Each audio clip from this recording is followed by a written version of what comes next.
tasks about 5 minutes to get the just precise position. Oh, and they're off. I'm not sure who wins the tunic race today. Neither of these are my favorite color, but, you know, it's all good. Yeah, I mean, honestly, I think I'd have to prefer Dotzo's tunic color. I mean, it's kind of like off vanilla, but Runnerguys is just kind of... It looks like it was I kind of like that pink, peach color a little bit better than the toothpastey looking green, but, you know, that's just me. Both of these guys opting to head for Kokiri Sword Chest first. Showing off the box movement from vanilla speedrunning here. Man, the same box movement here has been used since, I think, the earliest I've ever seen it, and it was probably used earlier before then, but back in 2006, 2004 eras, they've used the exact same box movement, same rupee route. Rupee up 20 rupees there, so nudging up the likelihood of us seeing early early Deku. Indeed, it's always good to get some rupees pretty early on, just in case you get like a slingshot in Milo's house, or something that maybe points to Deku Tree being a pretty good option.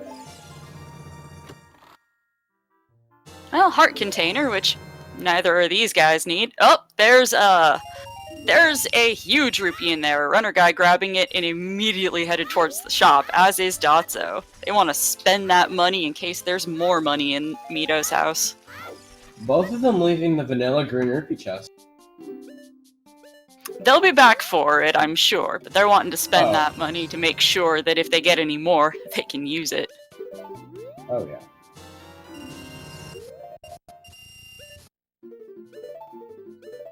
It's slightly dangerous in the fact that it does take a little bit of time to do that, but, you know, it's still generally considered the smart thing to do, even if it does take a little extra time over clearing Mitos in one go.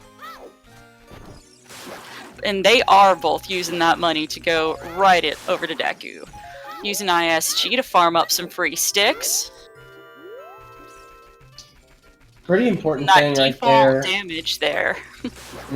Every time you load a scene, so this would have been walking out from, I believe it's Link's house reloads the scene.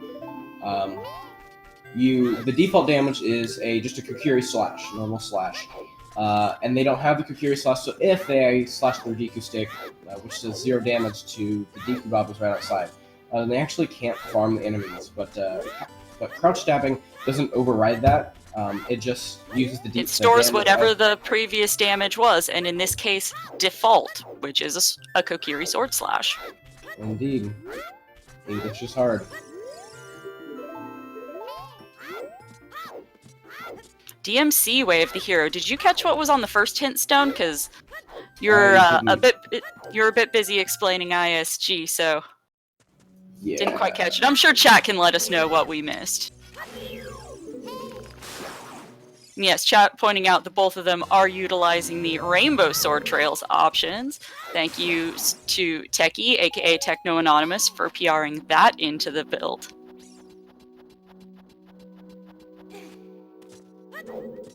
Okay, what are we getting in Deku today?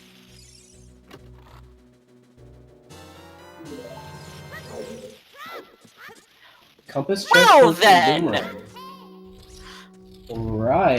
That is a major item to find. If Jabu is required today, that is essential to beat it.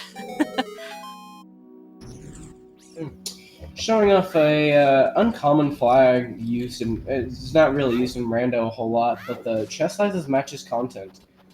That is one of Dotzo's absolute favorite settings. That he was a very strong advocate for it being part of the settings used during this tournament. And in this early game, even when chests are small, tend to still pick them up, hoping for, you know, some health, some money, just things to make the run start off a little smoother. Even though there's nothing that's going to be required.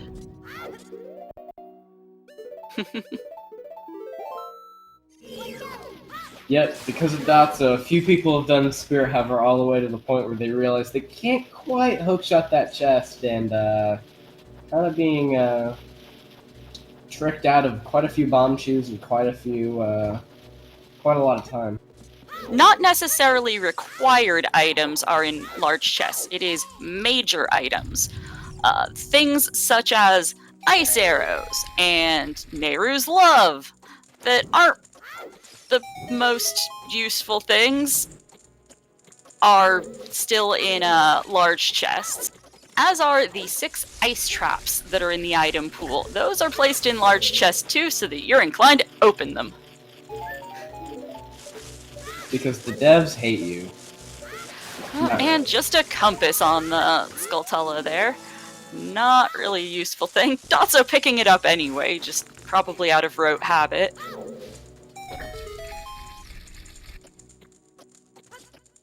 Runnerguy opting to skip the back chest. Dotzo not.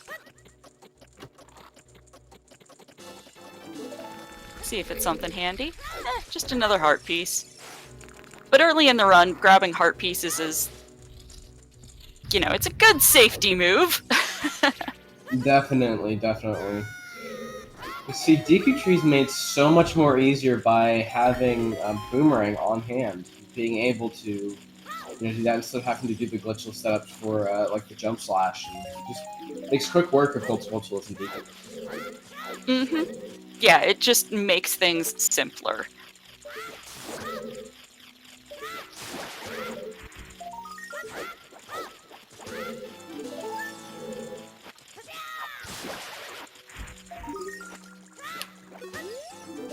What items can be on Skulltulas?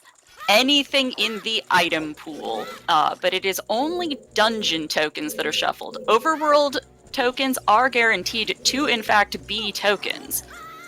But dungeon Skulltula tokens are shuffled amongst the pool, so you may, for instance, get a Skulltula token that originated in Deku Tree from Anju, or when killing a Skulltula in a dungeon, you could get an item, such as light arrows. Those are kind of important.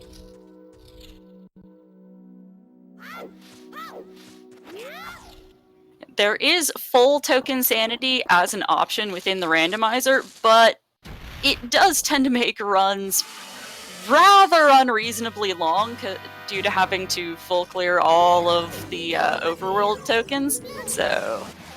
Overworld Skulltulas, so not the most fun. Dotzo making quick work of Goma there.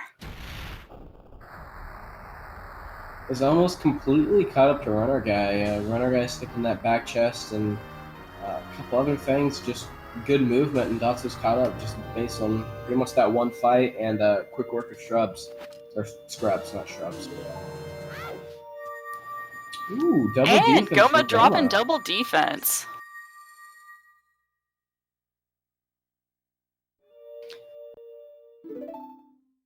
So at this point, they're not going to be too worried about health. Both of these guys are perfectly capable of doing a 3-heart run if necessary. But, now they definitely don't really need to worry about their damage as much. Probably won't see them go back to that small chest now if they have double defense. Also, lovely getting that forest medallion there. As soon as they go adult, free song at the prelude check. That is making it even more obvious that early Deku was the correct play this match. Getting that boomerang and getting whatever is on prelude check. Not to mention that just getting completing whatever dungeon has fire medallion, and that gets them Nocturne. Or a Nocturne check. Which is normally kind of quite out of your way, but starting off with water medallion and then... I think you missed over the fact that Dotzo saw that Water Temple is a foolish region today, which makes everybody happy. Nobody wants to have to do more in Water Temple than is strictly necessary. Beautiful.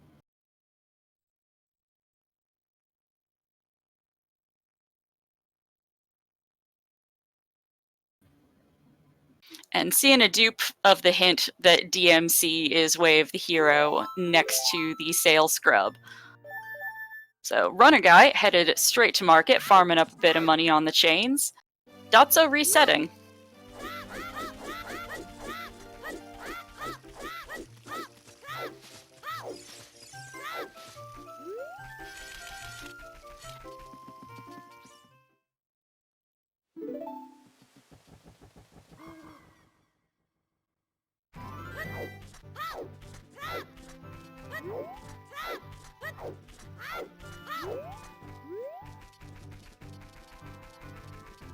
So, looks like by Dotzo's angle, he's headed to market as well. Runnerguy taking out the slingshot minigame. Not having any trouble with that.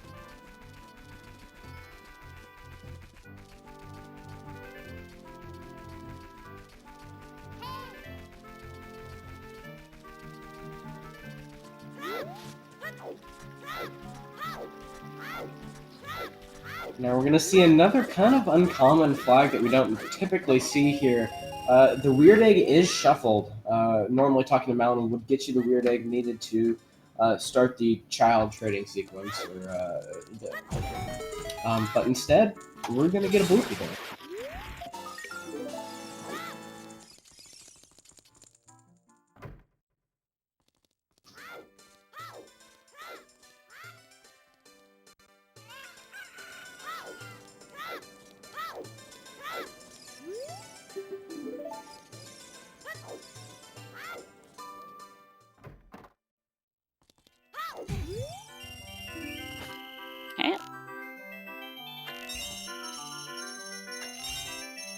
And Runnerguy headed back out to farm just a bit more money before nightfall. Dotzo also knocking out Slingshot game.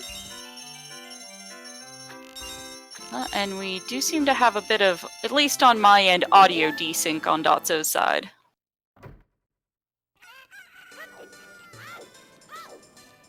Now, it might be just on our side.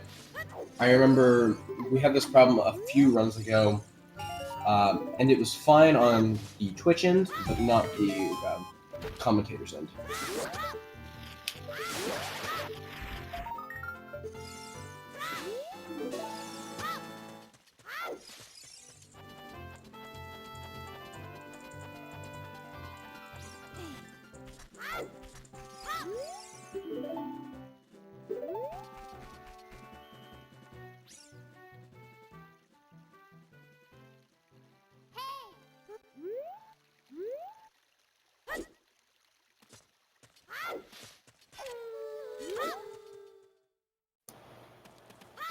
Okay, so Runnerguy trying to break into the bazaar overnight by getting over the load zone of the door. Dotzo attempting to do the same as well. Runnerguy getting it. So he can still... Yep, Runnerguy is still able to pick up a shield even though it's nighttime.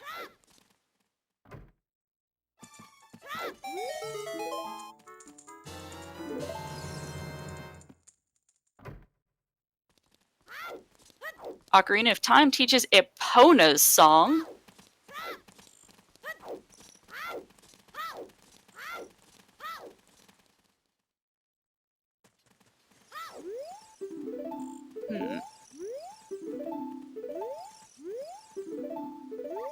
Oh, and Water Temple was a bloopy, 40 Skulls is dead, and Bottom of the Well is Way of the Hero.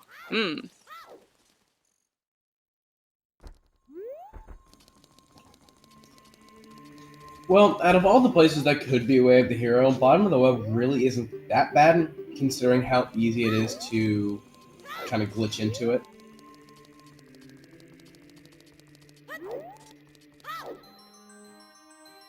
Song of Time as that prelude song.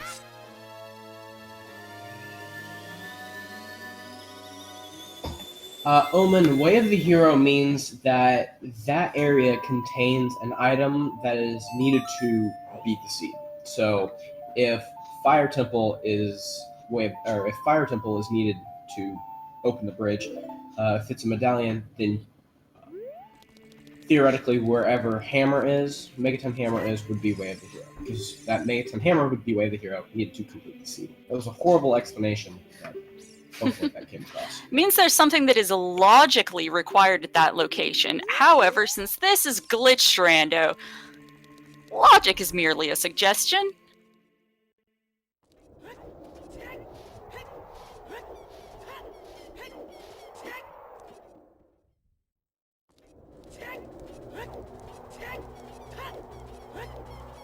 Yes. So it's interesting that they are really like holding neck and neck using the same route today. We saw that in their first match, that they followed really similar patterns in their routing. So I'm wondering if they've been studying each other's routes or if it's just happenstance. Both of these runners picked up Song of Time by going adult.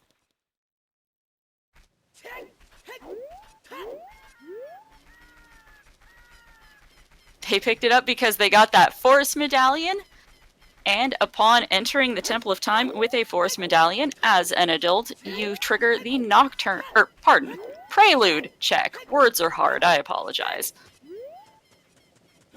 So on the Prelude check, they were able to pick up Song of Time.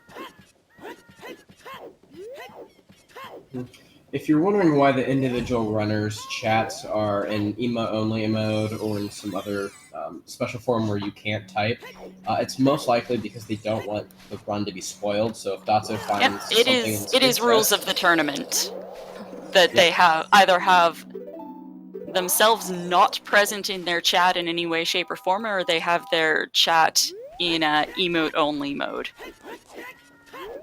so that they are not spoiled by chat being overly eager and knowing where things are from watching the restream or the opponent. It is a security measure to keep the integrity of the race intact. Oh, and after clearing out Child Market, finding out that Market is foolish, so I guess they don't need to worry about going back for Lens minigame or for Bomb Chew Bowling when they get explosives, and that does also take Pose off the table as adult. So reducing the likelihood that that Epona song on OT will be necessary.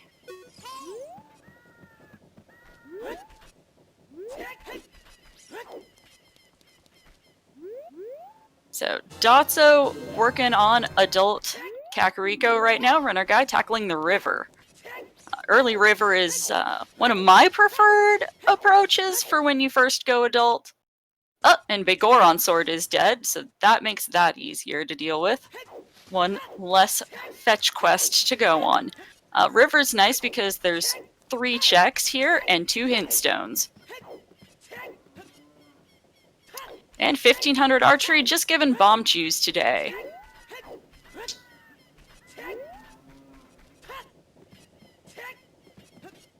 However, in Glitch Rando, Bomb Chews are pretty valuable considering the amount of tricks that you can either A, only do with Bomb Chews, or that Bomb Chews opens up if you don't have previous explosives. But with Bomb Chews in logic, it's not likely that the first explosives will be locked behind all dungeons. Yeah, and you're right, but it's still kind of nice to know that no matter what, you know where an explosive is. That is reachable. Mm-hmm.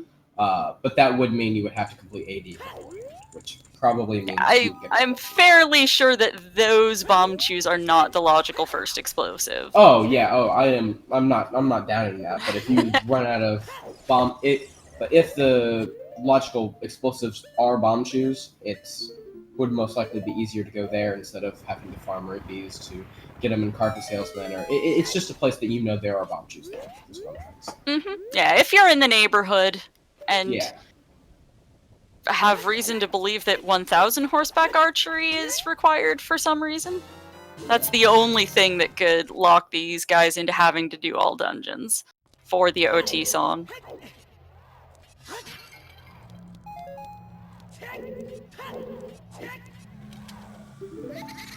Randomizer logic is what guarantees that a seed is completable without the use of glitches. These guys are playing under a glitched rule set, so they're absolutely allowed to use a whole pile of glitches, but the randomizer itself inherently only knows what it is told, and what it is told is that under the glitchless settings, you need to be able to complete everything and acquire all the items that you need to do so. So, essentially, for an example there, it's not going to put Mirror Shield behind the heart piece behind Twinrova. Because you need the Mirror Shield to beat Twinrova, and so it can't put the Mirror Shield behind there, or else that entire boss is unbeatable. And so it does that with a whole bunch of other circumstances across the entire map, and that's how the logic works. Yeah, everything is placed in such a way that the seed is completable. There is a logical path through. And there's light arrows from Dampe, and a wallet upgrade for Runnerguy from our homegirl Anju.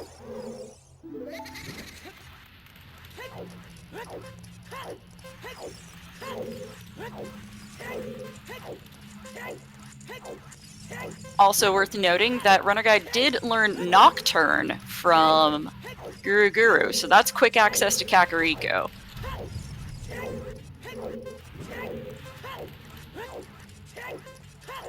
Warp songs are handy to have, as they let you get around a lot faster. Especially Nocturne, getting you somewhere that's pretty central in the map, as well as the only way to enter Shadow Temple without hookshot. And that is with glitches, which I'm 100% sure both of these work. Yeah. So Runnerguy is starting Dampe Race 1 at about the same time as Dotzo is finishing up Dampe Race 2, getting a heart piece for the effort. And Dotzo just deciding to, go on through to the windmill because he has Song of Time. Those blocks aren't actually a hindrance right now. And yes, to clarify, under these settings, the songs are shuffled amongst themselves.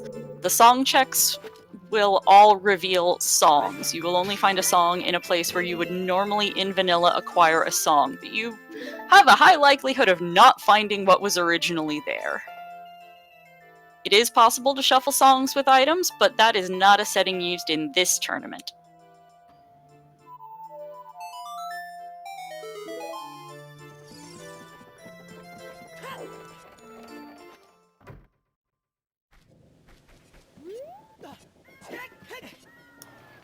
Runnerguy picking up his light arrows now. And kind of curious what Dotzo's next play is going to be. Wondering if he's just going to go back and head towards 3-song route, or something else. Oh, no, looks like he's going river now. I see in a flip-flop reverse order, but still pretty neck and neck as far as checks go. Yeah, well, those are common openers. Head straight to Kakariko or go to Zora River to let time of day pass, depending on when it is that you pop over to adulthood. Since the egg is shuffled, that does kind of affect routing in how you deal with that time of day, since you aren't having to be concerned with your egg hatching as you would under a different setting with that unshuffled. Dotzo attempting to set up that boomerang to throw as an adult to get that Skulltula up, but not quite making that.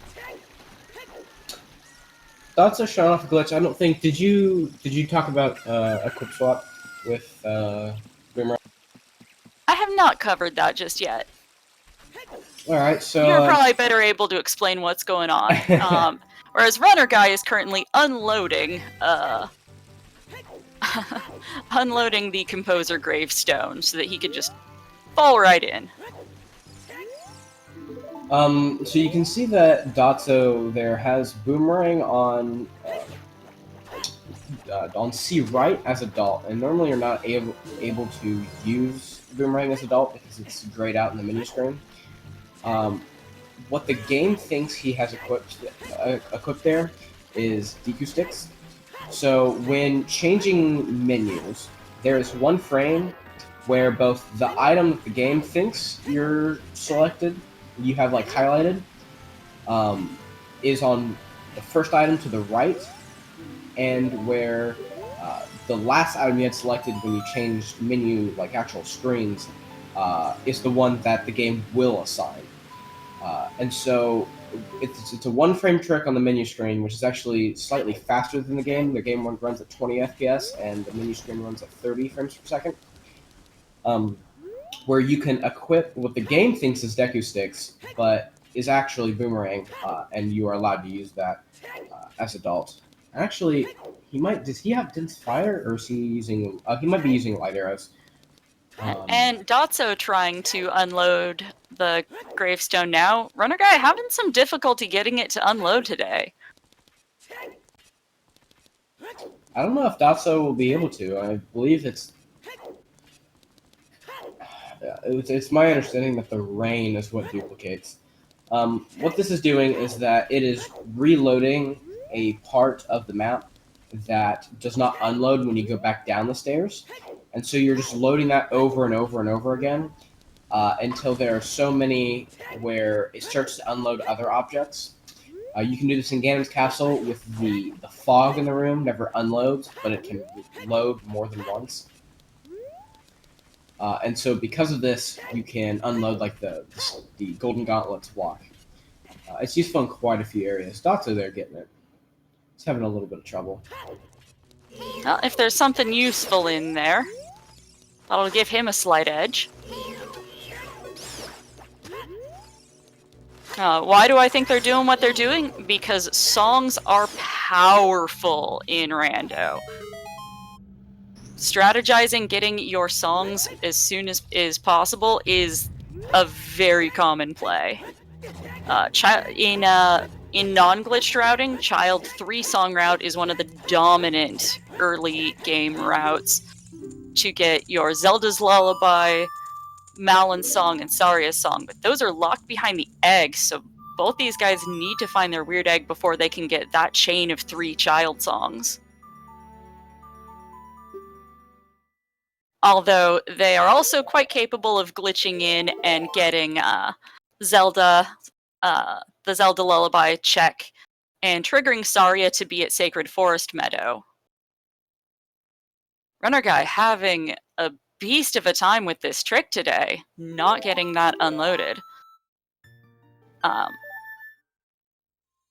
However, waking Talon up and sending him back to Lon Lon Ranch is required to be able to interact with Malon out at the ranch. So that song is hard. That song check is hard locked behind the weird egg. Looks like Dotzo's deciding to go back Child right now.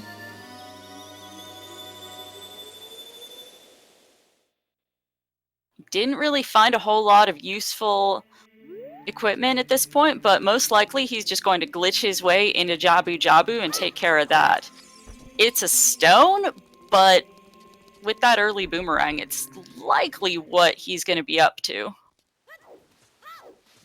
Runner Guy's gonna opt to reload the scene and retry this. Normally, under normal conditions and on at least vanilla ROM, it takes about 17 times up and down the stairs to unload this, which you can see he's most likely counting to 17, trying to unload this block. But with Rando, it's a little bit different. Rando manages memory. It adds extra memory to do the randomization and to do custom menus and stuff like that. And so the way it handles memory is inherently different,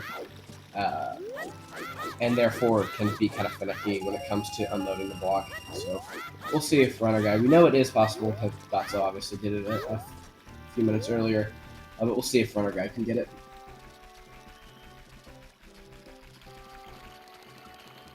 It also depends on quite a few other factors based on certain scene flags in a graveyard and other things like that.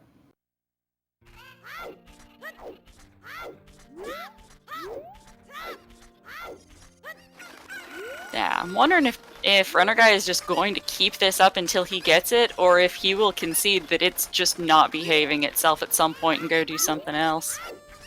Dotzo? Doing Child Cack!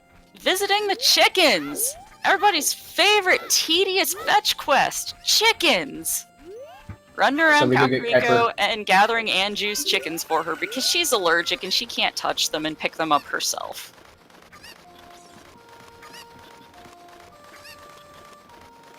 Why you raise chickens when you are allergic to them and cannot touch your chicken flock?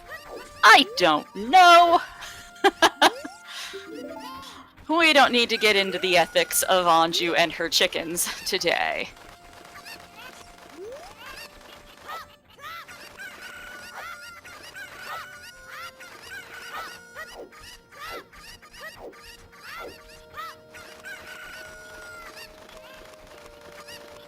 From seeing it done a lot of times, it seems like RG might be going just a bit too high up the stairs each time he keeps resetting it, but I'm not sure. I don't personally run glitched, so I don't know the fussy specifics of exactly where to stand during this trick.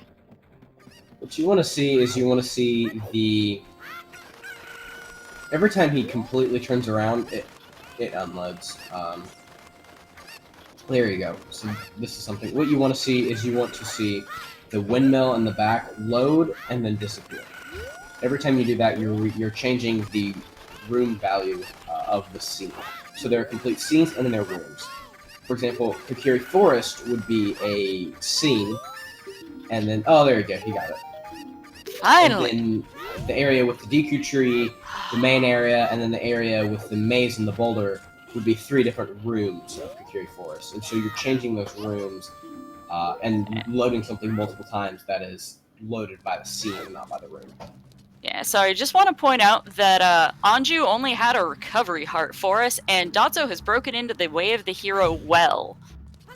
He's going to try and find... And he is going to abuse the peak ability of so many of these chests with chest size matches contents to see where good stuff is, and to find out if he needs to come back for things or not.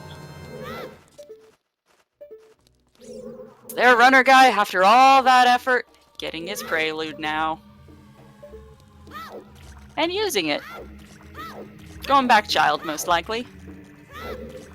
Probably thinking the same thing as Dotzo of hitting up that Way of the Hero well.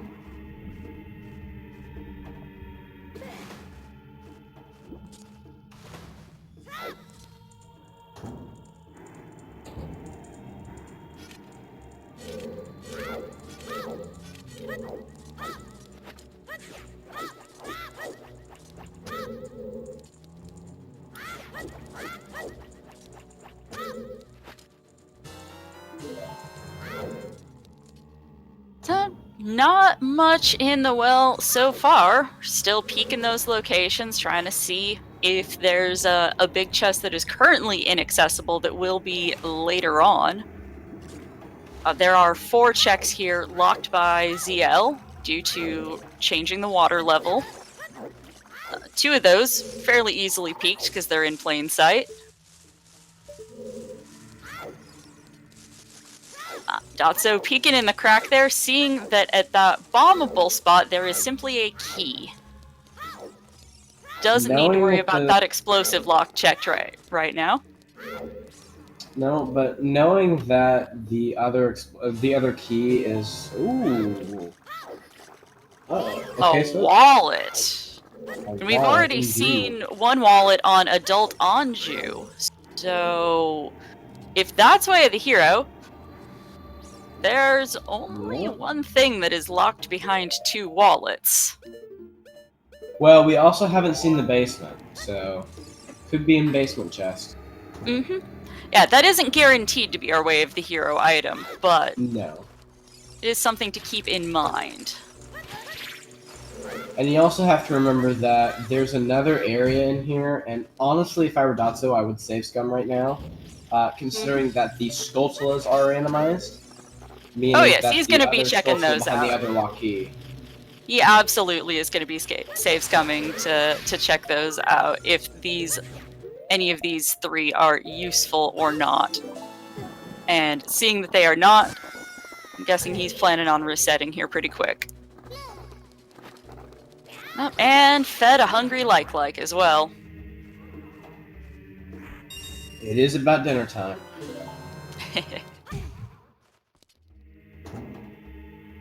Hey, runner guy, also doing the tedious fetch quest of gather chickens around Kakariko Village. Gonna be disappointed with his reward for the time investment involved in that check, but it is an early check, and they have found very little so far. Just that boomerang, really. Light arrows are essential to beat the game, but they don't unlock access to anything at this point. Don't even Once we have a get bow or magic, magic. once we have magic, it's a pretty easy source to farm rupees, which might be nice considering if that second wallet is Way of the Hero, then we'll need to farm rupees. And every time you kill an enemy with light arrows, I want to say it's 80 rupees. It's either 80 or 100. But either way, it's a pretty fast method of farming rupees.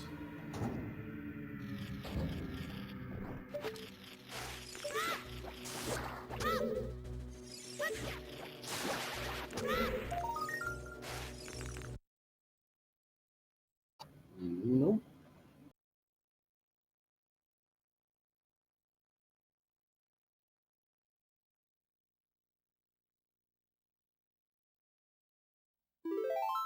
Okay, and Runner Guy just getting into the well as Dotzo resets.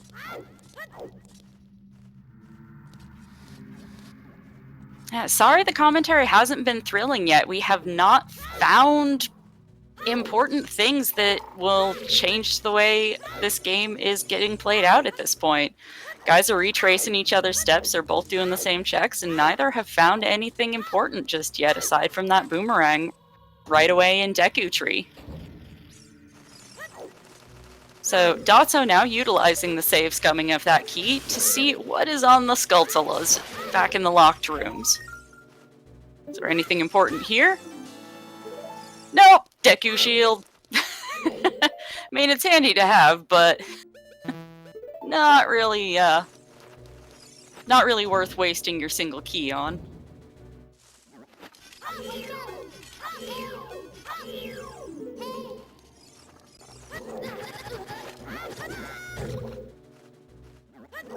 And Dotzo enjoying some ISG, and then getting bopped around.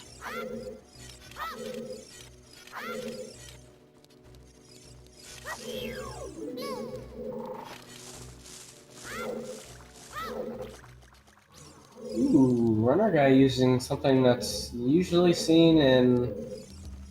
not seen quite often, but right there, if you side hop left, even if you're not getting any movement, while the boomerang is out of your hands, it will curve the boomerang left instead of, or counterclockwise instead of clockwise, and in that case allows it to pass through the coffin with the, normally when vanilla it's a key, but in this case a gold Skulltula in it, and return it to Link. Kind of an interesting strat we see by Runner Guy. Normally we'll just see people peek it and then do it, the intended method. Yep, since we haven't gotten all of our Skulltula hints from our hint stones yet, we still don't know if skull farming is going to be necessary or not. So at this stage, they're gathering up whatever they can to just be on the safe side until they know one way or another. If it's in plain sight and it's easy to get to, it's a good idea to just grab it. Dotzo being very careful about where he is in and out of bounds right now. Going for that bomb chew, or vanilla bomb chew chest. This whole tournament, dungeon only token sanity has been enabled in the settings. Rats. Get back in bounds. Nope, but what he's doing there is he's doing what is called an Ocarina dive, and he's going to try and either reset to reattempt and reset the bubble position, or he's bailing. But what he's doing is... He may have gotten a peek at what he was looking for, because he's currently just trying to see what's where, see what those chest sizes look like, to see if there's anything he wants. No, I think he's going for Steve. But what he's doing there, assuming he didn't do the... No, okay, he's not doing Blink. He is doing an Ocarina dive by pulling out Ocarina while falling out of ISG. The basement actually doesn't load.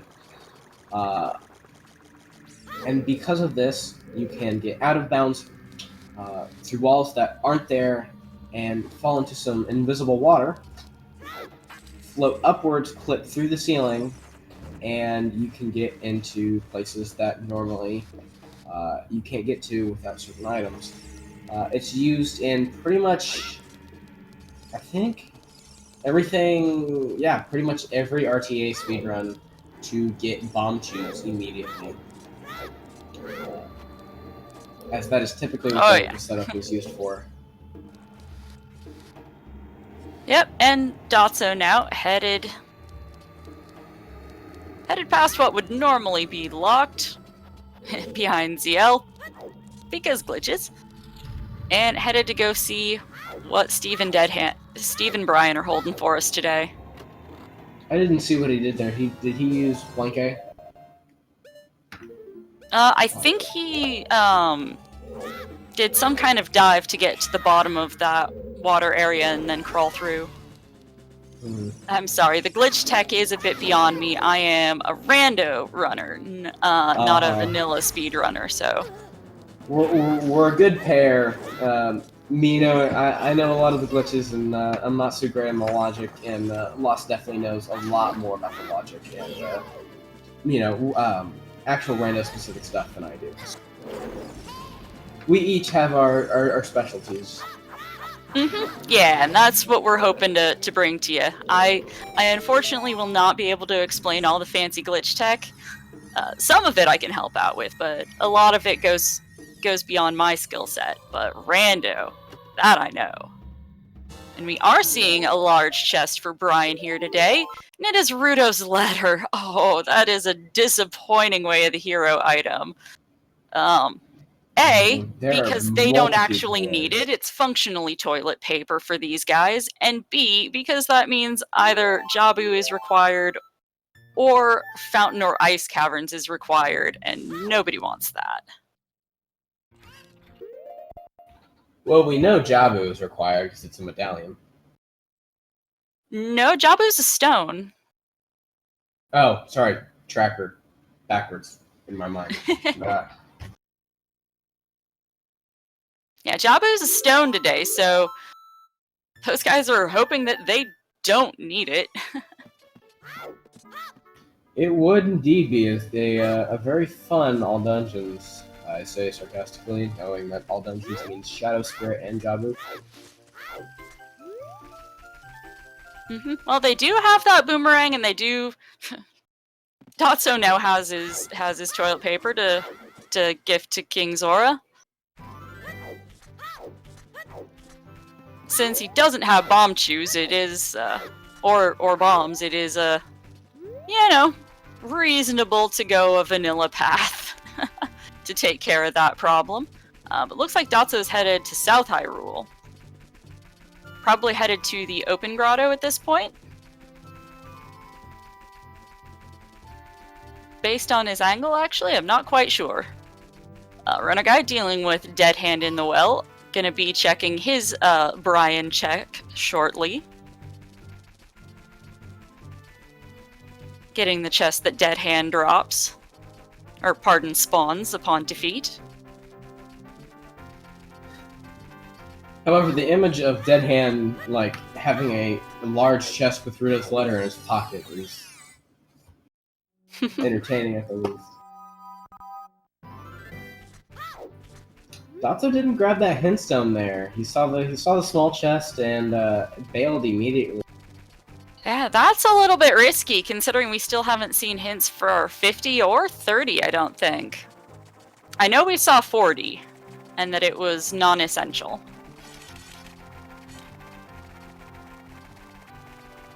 And Runnerguy getting his Rudo's letter now as well. Again, words are hard. So, Dotzo headed to Gerudo Valley, going to be checking the 2 checks here in the valley, grabbing the hintstone, and then headed down to Lake Hylia.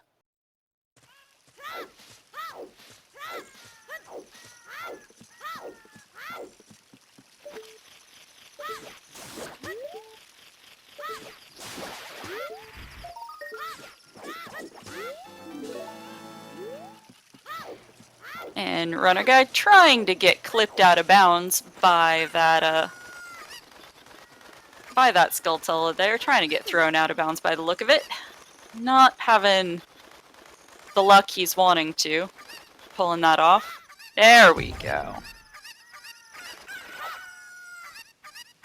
And, oh, that is, if that's real, that's amazing. That is hover boots down in Gerudo Valley. That is a major item. If Runnerguy puts off the Gerudo Valley play, that is going to be problematic. And now let's so think many glitches are now on the table for Dotzo. Oh, and now, just a heart piece in the waterfall. If we're thinking what the logic is kind of suggesting here, looking 50 at it, skulls dead Gerudo's there, just letter. pointing out. Oh, nice.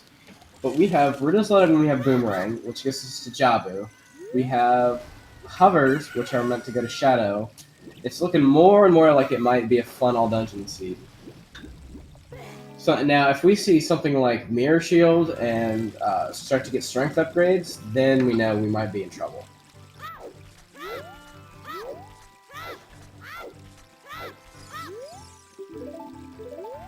It was, I want to say it was 30 arrows that was on 50 skulls. I might already be misremembering that bit of information. And we have Temple of Time, Way of the Hero. Yeah, so that Song of Time that they picked up, or whatever is on Lax. Which today is locked behind Fire and Forest Temple completion.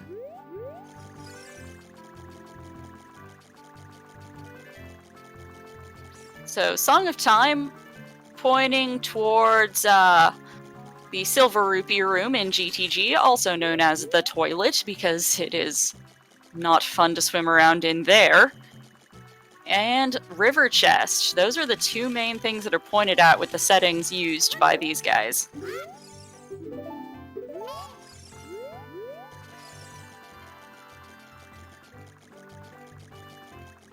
Or there could be something important locked behind Fire and Forest completion on the Light Arrow cutscene.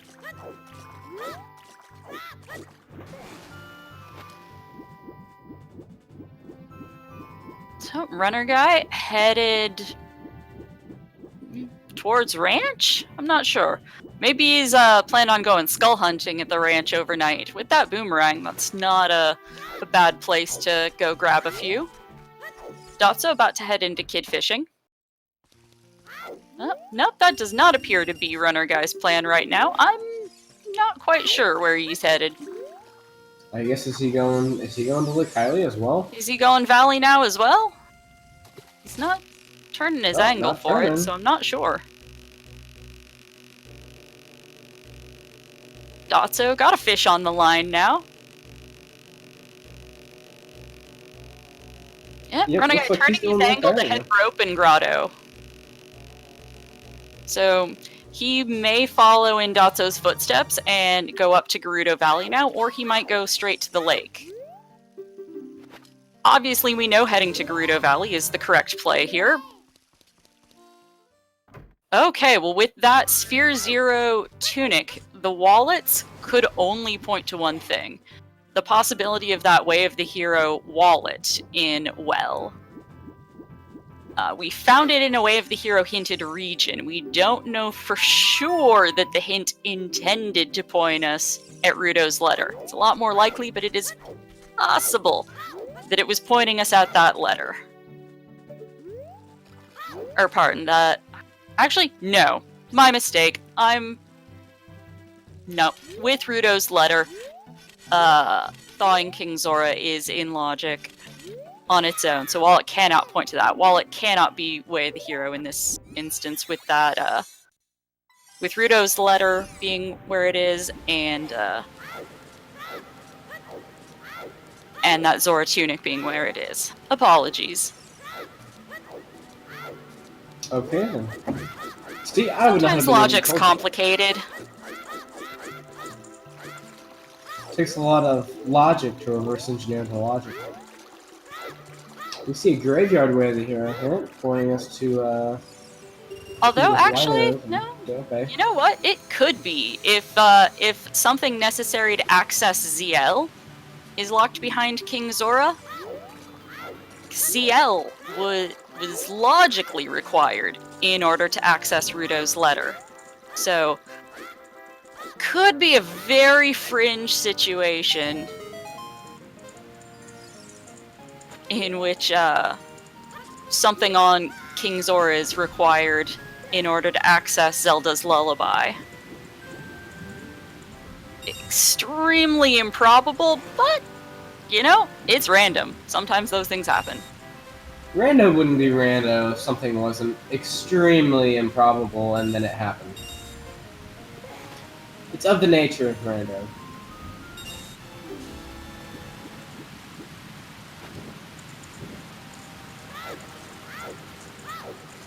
Dotzo's showing off nice flame storage there. If you put away a stick, and the stick goes through a flame while in the put away animation, you can actually walk around with flame technically in your back, but it doesn't go out. There's the timer is gone, and it in your stick lights whenever you pull out the next time.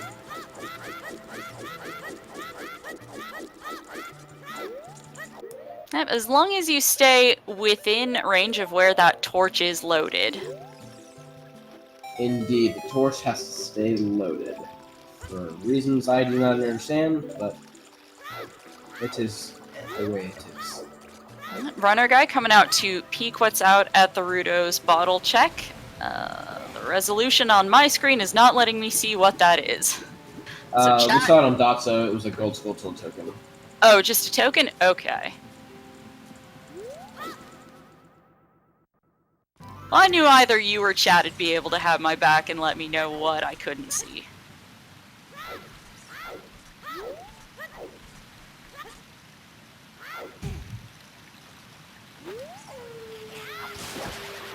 Dotzo, remembering that time of day is about to switch, so might as well grab this Scully right here.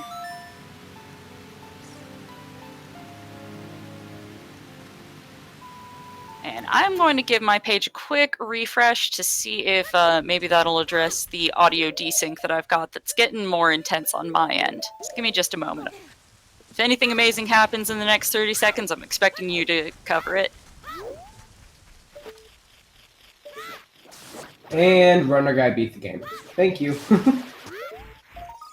Wouldn't be out of the realm of possibility. How long has Speed Gaming been hosting OT Randomizer? This whole tourney, we are watching Game 2 of semifinals here, Dotzo versus Runnerguy. There was an entire brackets phase and quarterfinals already. So you're catching the tail end of this tourney right now, but it is still very exciting to see these races. And if you want to see more of Glitch Rando, go ahead and hop over to the Speed Gaming Discord and let them know that you want to see some more, that you want to see Season 2 of this tournament. It's been an absolute blast to do comms and host, and whenever I'm not doing either of those two, to watch. So yeah, if you guys enjoy Season 1 of this tournament, let them know that you're interested in Season 2. So there are two semi-final matches going on right now. This is Game 2 of Dotzo versus Runnerguy. There is also... shoot. The other semifinals has been resolved. We do know who the winner of that is. I'm not going to say, just in case anybody's still wanting to catch those VODs for whatever reason, but there is a winner on the other side of this bracket. So we know on that side who's going to final. Mm-hmm. But the names of the two people that were in the other semi-final, in no specific order, were Asder and Exodus. Mm-hmm. And if Runnerguy wins today, he will be facing off against the winner of that bracket. If Dotzo wins today, he's pushing this round to a Game 3.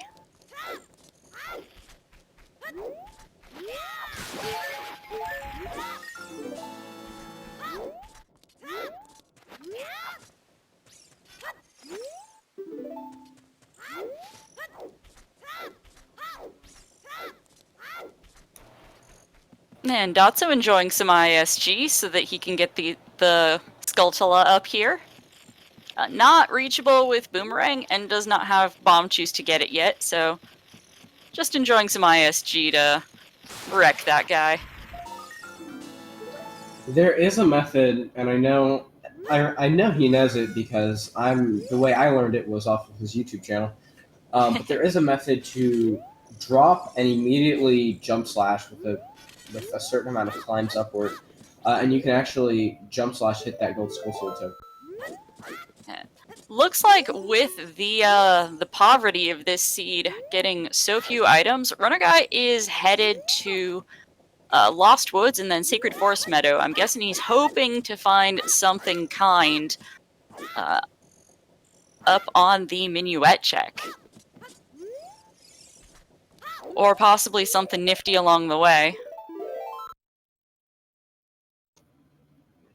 I don't no idea think what he Dotzo can was get trying any to of do the there. checks along the way here, though, as adult, without something to break boulders with. Easy Mito skip there. So he's gambling that there will be something of use out at Sacred Forest Meadow right now, taking the journey up here through the Lost Woods. Now, if Dotzo goes to Sacred Forest Meadow, I'm gonna scream. Going almost an hour at this point with essentially the same route, kind of taking little curves, but eventually coming back and kind of figurating itself around. Well, they're at different ages Really, right really now, cool. so they'll be getting different songs from Sacred Forest Meadow if they were to do that. But Dotzo, as child, has no reason to go to Sacred Forest Meadow. Having not visited Zelda yet, Zarya isn't up there. Also, I am curious, did Dotzo go back into Mitos and grab the chest he abandoned there earlier? Has that been done by either of them? I realized why. Its chest size is matches Small, content. right. So it was small. You might see him there if because now that he has a few alts. Since it looks like non-CSMC Mito's house. In vanilla and by default, they are all small chests. There's ZL. Getting it at the Bolero check.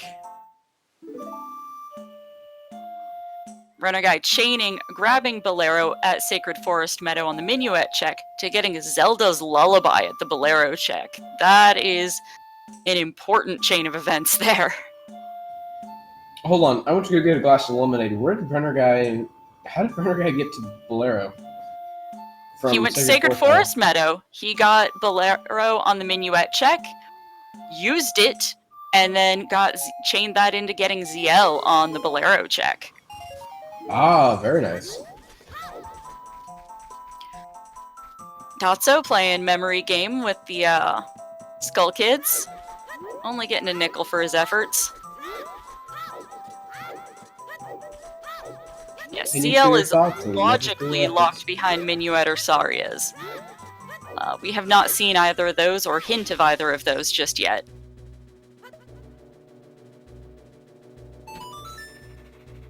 Dotzo seems to be heavily prioritizing making sure he gets his skull count taken care of.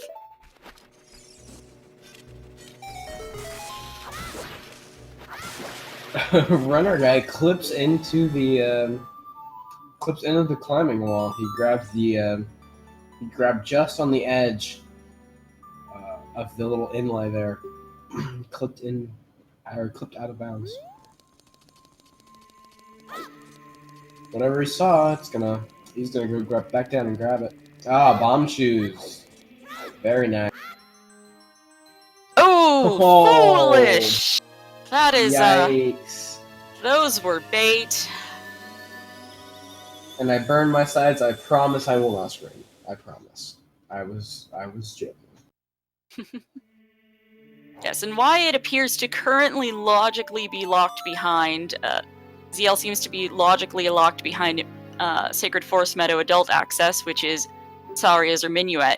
because at least right now we have no other way of getting into the crater. We don't have explosives or hammer to break the boulders to go the long way around, and we don't have anything to stop Link the Rolling Goron as Child to open it up through Darunia's chamber. Runnerguy paused, considering his options right now, trying to figure out what to do even right now.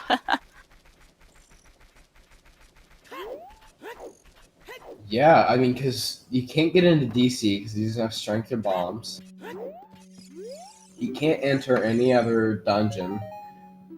I mean, I guess you can enter Fire Temple and get the Dotzo first getting explosives. Ah, found it. 20 skulls holding bomb chews for us. Dotzo now has the advantage, getting those explosives. Runnerguy, he was just in his menu. We saw he only has 4 Skulltulas right now.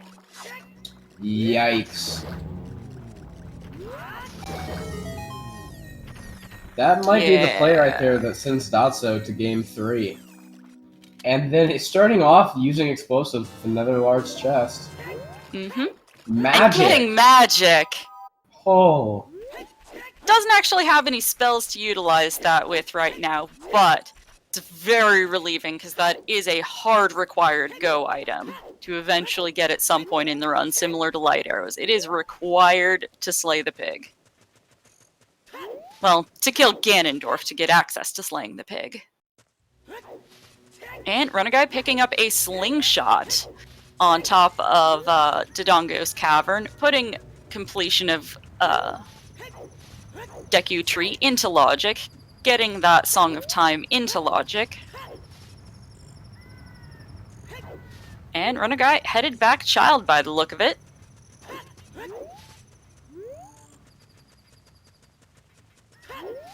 Dotzo going to be able to utilize those chews now. He will have so now we can confirm ZL is not locked behind Sacred Forest Meadow access as adults, since there is an alternate approach.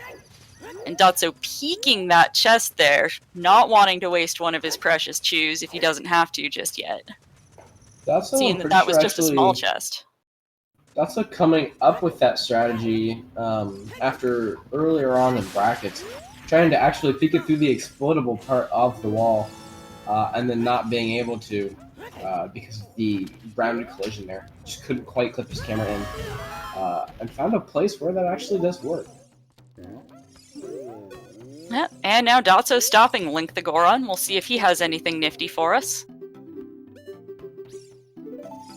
Or if it's just crater access that Dotzo is going to get from him. Eh, just another Scully. Yes, bomb chews are in logic. Yes. Yes, so that first pack found is guaranteed to be a 20 pack. Unless there is one fringe case scenario in which the carpet merchant out in the Haunted Wasteland can be your logical first choose, and he only sells 10 packs. But if you find them in the wild, you will guarantee find a 20 pack first if bomb chews are in logic.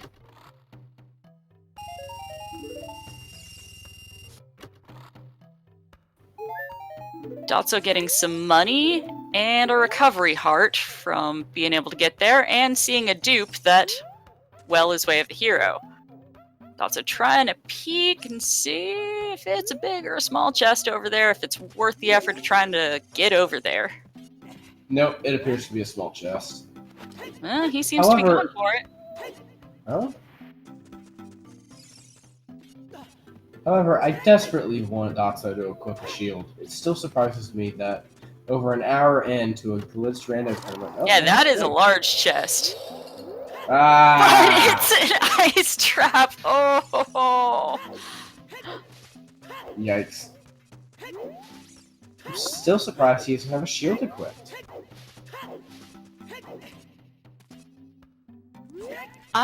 Did he purchase one? I know Runnerguy was able to pull off the clip to get into Bazaar at nighttime. No, Dotzo failed it and went and did Richard Z. Or just Richard, sorry.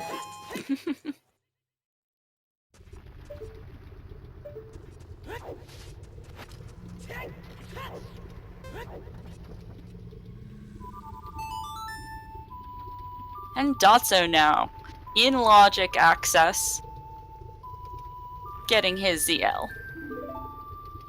Again, with glitched rando, logic is merely a suggestion, but being able to keep track of where your items that you are hunting for can, by the program, be placed is helpful. Knowing where they objectively cannot be because logic would prevent it from being placed there based on where other items are placed. Keeping track of logic so you can find the items that you need later on in a run is beneficial. Necessarily being in logic, however, purely optional. Especially in glitch random. Yes. And we get to see the time. No, oh, well. Nice. They decided to do pose anyway, just to have that extra damage. Big I mean, Goron might as sword well. on pose. Wait, no. This tourney has pardon. These settings are all 10. I doubt anybody's going to invest the time for all 10. Well, this is not single po. If we see two bottles, we could always see a quick swap. Yep. There's a strategy using there's a strategy using a quick swap and actually an elemental arrow, which we do see now, regardless of whether or not we have a quiver. But using an elemental arrow, you can equip one bottle to 2 different slots, and because of this, you can. I honestly, is that permitted within this rule set? Yes. The only things that we have blacklisted are item manipulation, which is changing anything in your inventory without getting an actual item, and wrong warping, manipulating a blue warp to take you to places that you shouldn't be, and then I believe Deku Sticks is adult. Due to that being console specific. Not yes and no, because we have some other console-specific glitches that are allowed, such as... That one crashes for one console and not for another, so it isn't a matter of being able to pull it off or not. One of them legitimately crashes the program, Well, Blank A, Blank A does not work on VC, but we saw Runnerguy do it earlier. The reason we don't do that is because on emulator, it doesn't work on emulator 100% of the time, which would then change some stuff. I believe that was the reason. It was super weird, and it has to do with what emulator supports. Ooh. Did Runnerguy just get a Aster in chat scale? pointing out, Blank A isn't console specific, it's version specific, but since OOT Randomizer only I always forget that. generatable with 1.0 ROMs, it is version specifics aren't a concern since everyone is playing on the same version. Everyone is playing with 1.0 as their base. I always forget that, because I spend so much of my time in actual RTA, I always forget that even though you're playing on VC, you can still do 1.0 specific glitches. I always just divide them up in my head as either N64 or VC, and forget that they're actual console specific.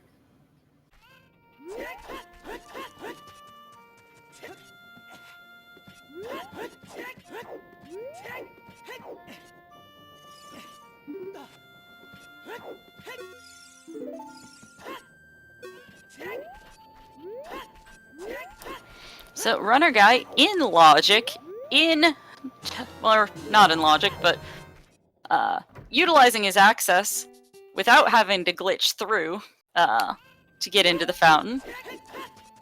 In Jabba Jabu's belly now, killing off those Skulltulas to see what they drop. The one has a token, the other appears to have strength. That is a very significant item.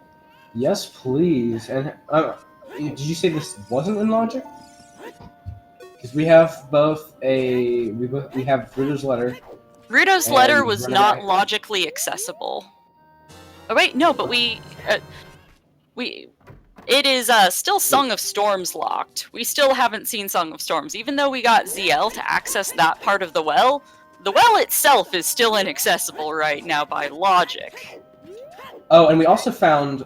He doesn't have bomb shoes, and we also found the scale in Zora's domain itself, so that would be another reason. So we're getting close, but still not. Yeah, I believe that was Vanilla Scale. Yeah, it was Am I vanilla remembering scale. that correctly?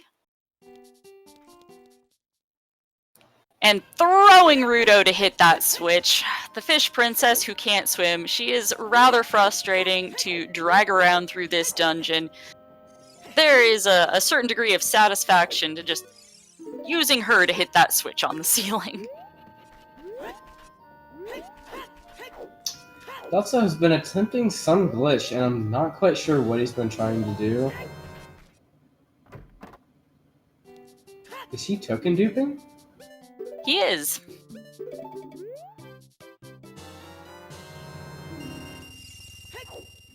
Yep, utilizing a glitch with Man on the Roof to get the item from Man on the Roof repeatedly. Ah.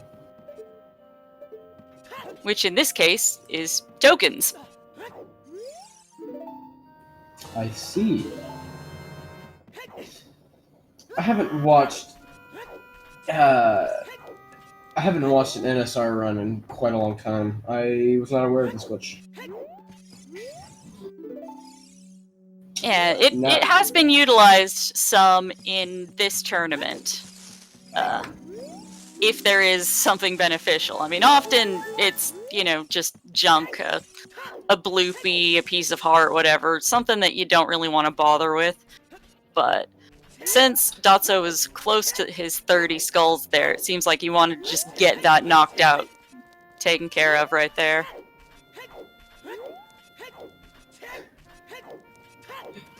If he does this Runnerguy with picking up double fire digits, arrows and down that's, in Jabu Jabu's belly. his second elemental arrow, still no bow, no source of fire quite yet, but not far from it either. Well, and we do know that magic is accessible. Dotzo got it.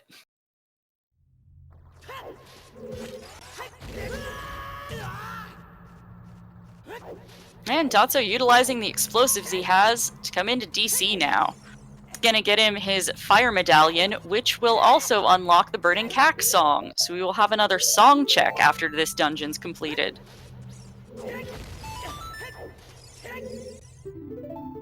Yeah, Dotzo checking the Instone here. Finding out that 30 is junk right after turning in 30. Right. We've seen a 50, so after that, all skulls are dead, right? Yeah, we've seen that 30, 40, and 50 are all dead. But 20 was those bomb chews. The fact that Runnerguy is lagging so far behind in his chew count is a bit troubling for his prospects here, because that is almost certainly intended logical first explosives. 20 skulls comes into logic pretty early with that early boomerang. I'm guessing that's what Dotzo was reading with that logic. Early boomerang gives you access to a lot of skulls right away. And the strength upgrade was real. That is an important get.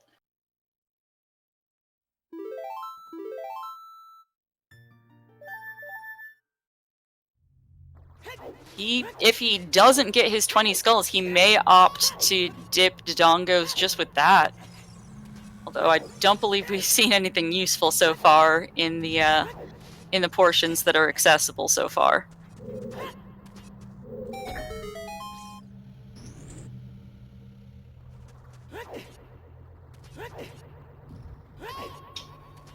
And Dotzo could complete all of the Dongo's Cavern if he knows the ground jump method for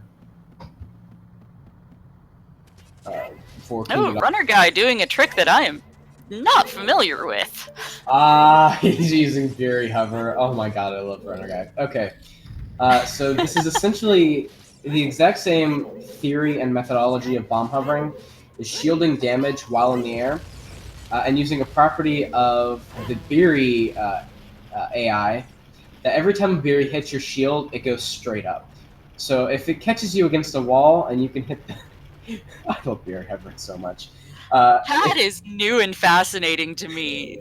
I love watching rando matches. Learn something new every time. That was cool. If you catch it up against the wall, the Beery goes straight up, and you can backflip, gain height, and shield it again, and just use this to just kind of float and hover off of the Beery continuously, because it doesn't go I've backwards never seen enough. that. That It was just cool. goes straight up. Oh yeah, Beery hovering is amazing, and it's actually not. Oh, there's a glimmer. Ooh! That is a bow, and it is real. Okay, so That might be why we've gotten Ruto's letter and Boomerang. That's useful. we still don't have logical access to Ruto's letter, but yeah, that may well be why Ruto's well was way of the hero for access to strength and bow. Dotzo opting not to grab those fire arrows. Not sure what the decision there is about, but okay. But yeah, so now we're at a point where I don't really know who to say is in the lead. Dotzo has explosives, which is major for being able to pull off a lot of the tricks and glitches in this category. However, Runnerguy has strength and a bow, which allows a lot of additional just vanilla progression and access.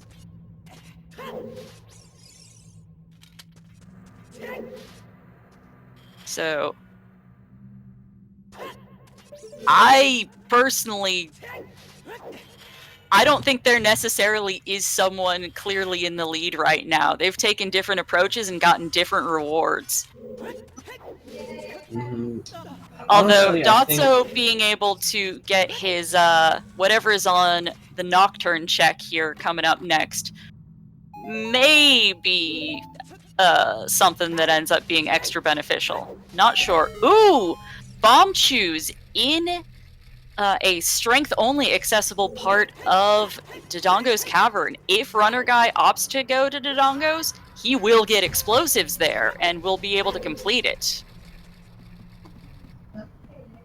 I still think Dotso might have a slight edge, just with explosives, and Runnerguy's still lacking explosives. Just based on But the pure amount seeing of that tricks explosives are they can throw. available in DC, that if Runnerguy opts to dip DC, he will be able to finish it. Because he will pick up a stack of chews as well there. So, will he gamble going there? That I don't know. Ooh, and the bomb And a bag. bomb bag! Chews immediately followed by explosives locked bomb bag. Yep, Dotso's gonna finish off DC now. I didn't know if he was going to beforehand, but Oh, he absolutely was going to try. I'm reasonably confident that Dotso's familiar with the bomb chew ground jump methods for defeating King Dodongo. I'm reasonably sure a runner of his skill level can handle that. Oh yeah, no doubt that he can handle it, but sometimes, there are some tricks that some people just don't know. That they know of, but not necessarily know the execution. Yeah, but Runnerguy going adult now. If he makes the play to go to DC, then he takes the lead. If he goes somewhere else, then it's still a bit more ambiguous.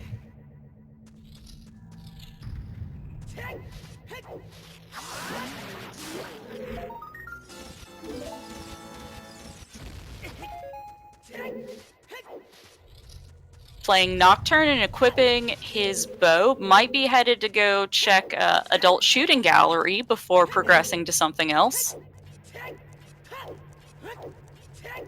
As if you're nocturning, that's on your path out to pretty much anything else.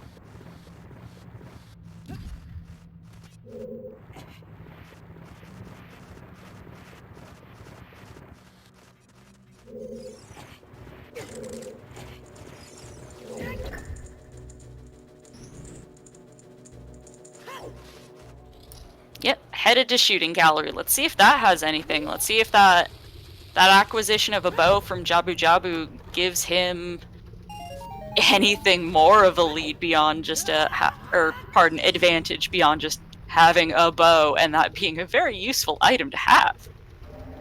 What Runnerguy really wants to see here is he either wants to see an any kind of explosive, hook shot, or mega container. It's really what he's looking for. Just a piece of heart, though. Finding that bow doesn't grant anything right here. But he's headed for the DMT exit. I hope he's planning on dipping to the dongos. He will be very happily surprised if he does.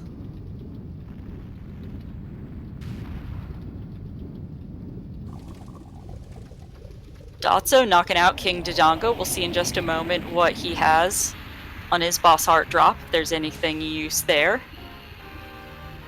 Yes, RG making the dip into DC. That is the correct move for him to do right now. He will get his own explosives shortly.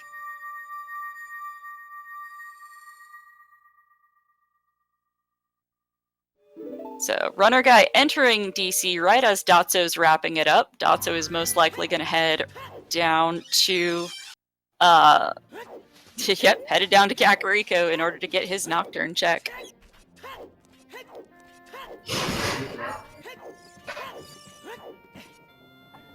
I still think that they should make Nocturne cutscene accessible from all entrances. That's it, picking up his second wallet.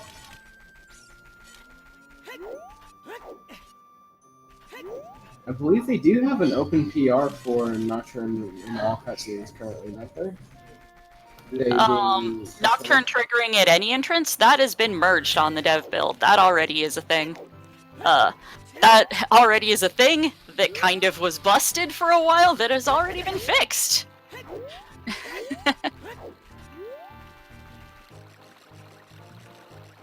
5.0 is still not quite on the horizon just yet, but there are a lot of nifty things that are going to be changed once it comes out.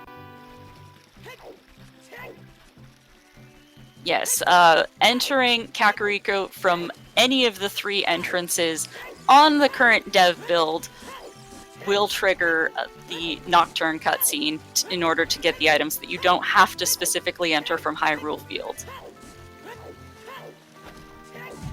But I guess Dotzo decided he didn't want that song right now. That's odd. I can't see his personal tracker if he's even using one, so maybe he hasn't put it together that he has those 3 medallions? I don't know.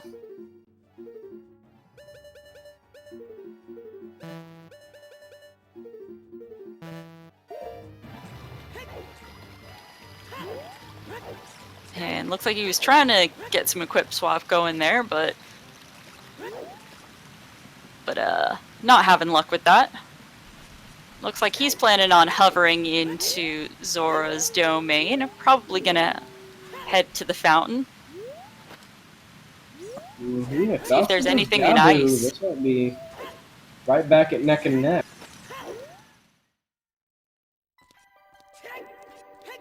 Yeah, it looks like Dotzo's headed ice. We also have to remember that he does have bombs, and I definitely know that he has knowledge to click into Jabu as an adult, which we have seen. Oh, yeah. I believe it was from him before.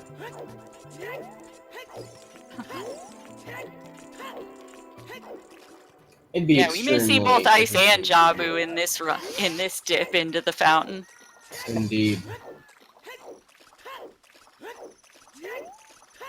First, Looks like he's headed to the fairy fountain first. That is a tongue twister for me. The Zora's Fountain, Great Fairy Fountain.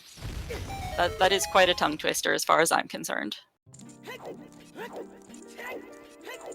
And Runnerguy just one chest away from his bomb chews. He's going to be very happy when he sees these in just a moment. Let's see what Dotzo's getting from the fairy. Bloopy.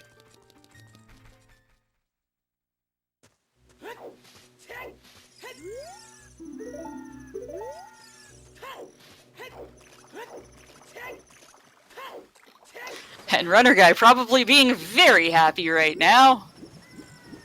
Immediately equipping those shoes. And in just a moment, he will see his bomb bag as well. Imagine.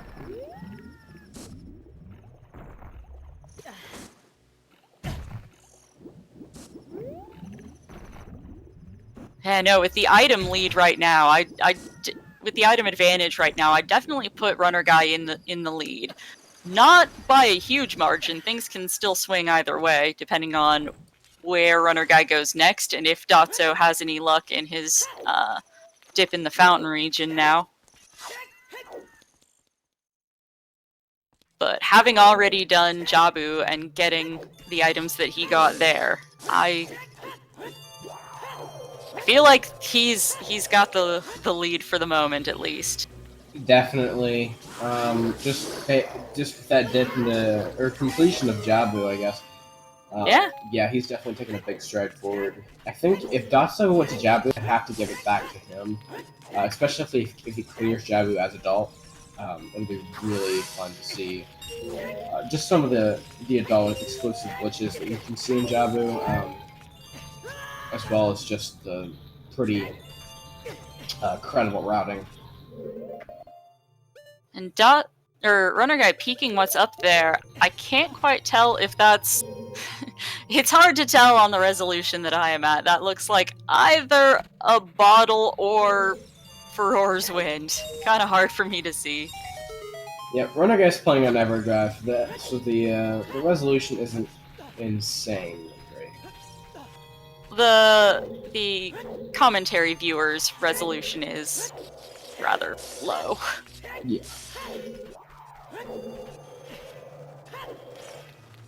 Chat here is getting a much better viewing experience than the two of us are.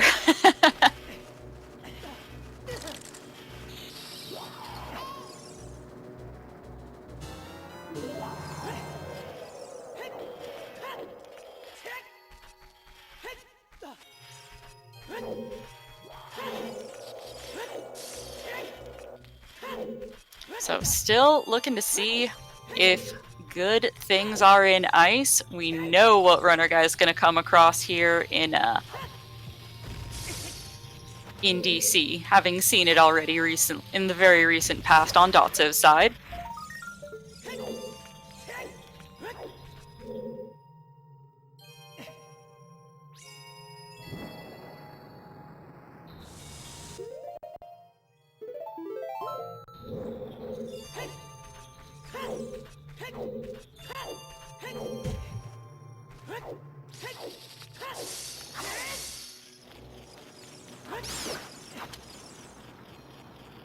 Man, he peeked at what was in the red ice so fast I didn't even catch it.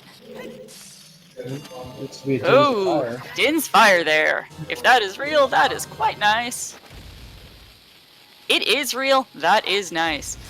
And Dotzo using a bomb to clip in there instead of waiting through the animation of thawing the ice. The ice in this game is so slow. It is blue fire animation to get rid of the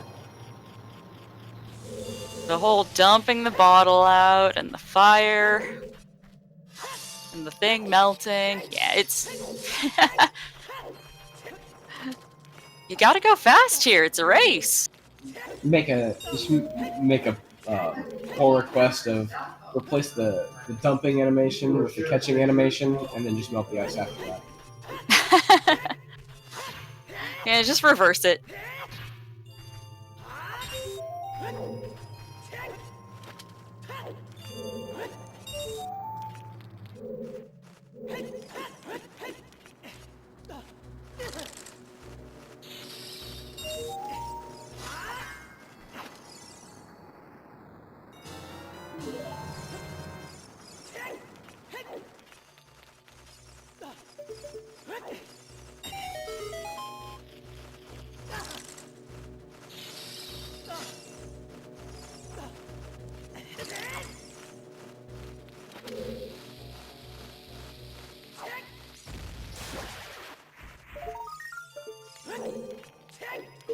we're on about a 1 3/4 second delay for audio. Mm-hmm. Or for visual. We hear audio before visual. Yeah, Dotzo's audio has been out of sync for us on the commentary page this whole time. I'm not sure if chat's getting that. I think they would have complained at us if they were, so I think it's working just fine on the restream. Just our preview is just not quite right. And Dotzo, they're getting the clip through the red ice. Always fun to see that with the rando D-pad equipped. Yep. Yep, and whether this is a big or small chest, he's going to open it because he'd like whatever song is here. And opening the chest is what triggers the song acquisition.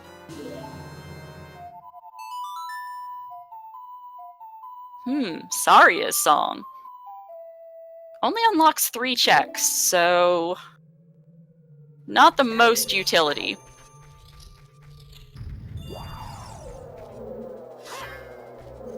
And since we still don't have logical access back here, that doesn't give us logical forest access. But again, logic is just a suggestion. Runnerguy taking out Link the Rolling Goron. He's going to get his crater access through this approach. He already has Bolero, but...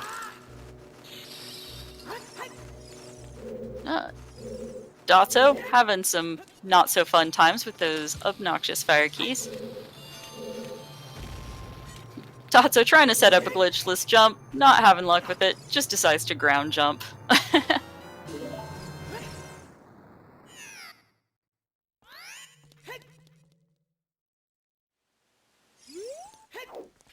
And Runnerguy headed into the Goron City maze. Hopefully he will jump over to the left side of the maze as well and get his magic back here. Hopefully he doesn't have too much difficulty with that trick. Oh, but looks like he's climbing right on up to get there.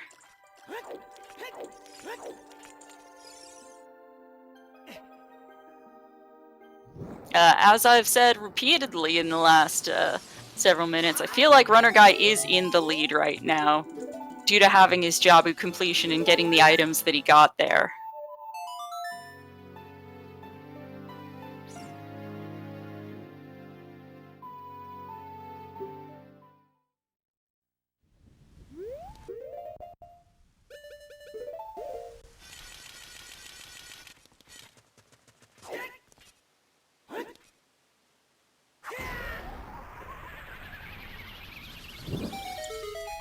And Dotzo accessing Shadow Temple in the intended way? Playing Nocturne and casting Din's Fire? Is this even a glitch rando stream? Yeah. So plain vanilla. What?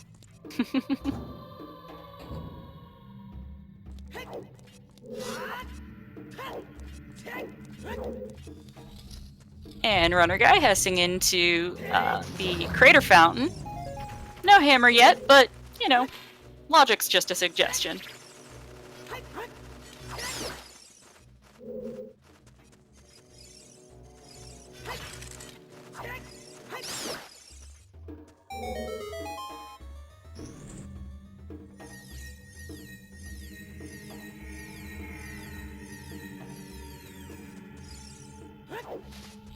A small chest there in the map room. And Dotzo gonna go deal with the other version of Dead Hand. See if there's anything useful as adult. Runnerguy deciding to grab a chest. I'm wondering what he was hoping to grab there. Got a bomb drop.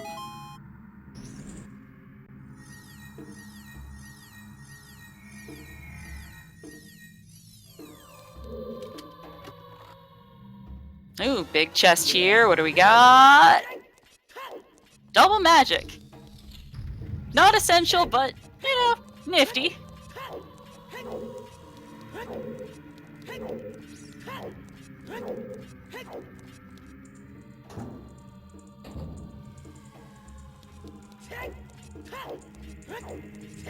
Ooh, okay.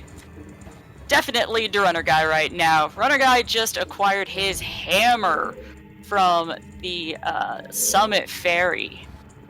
Ooh, That is that's important. that's kind of a game changer there. Yep. That makes it very likely that he'll be able to take out his fire temple. And actually, I should clarify, under the glitch rule set, he definitely will be able to.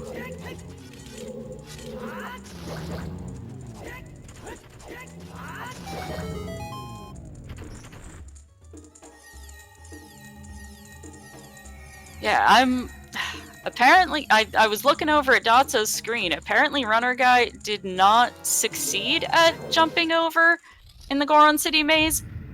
That, or I'm misremembering where magic is located. Both of which are entirely possible.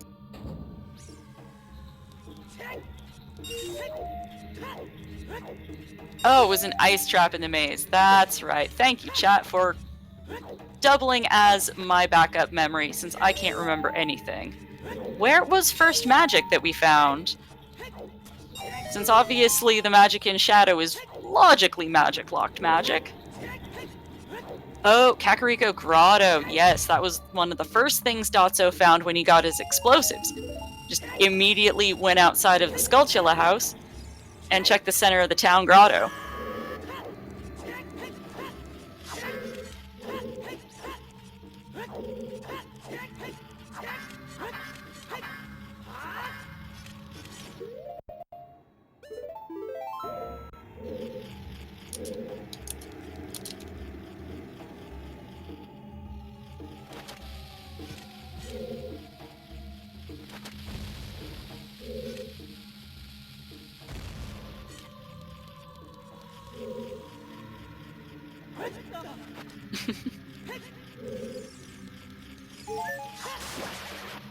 And Dotzo making his way to, the latter portion of the Shadow Temple, bypassing a significant portion of the rest of it. And Runner Guy in fire, using the hammer he has that Dotzo does not.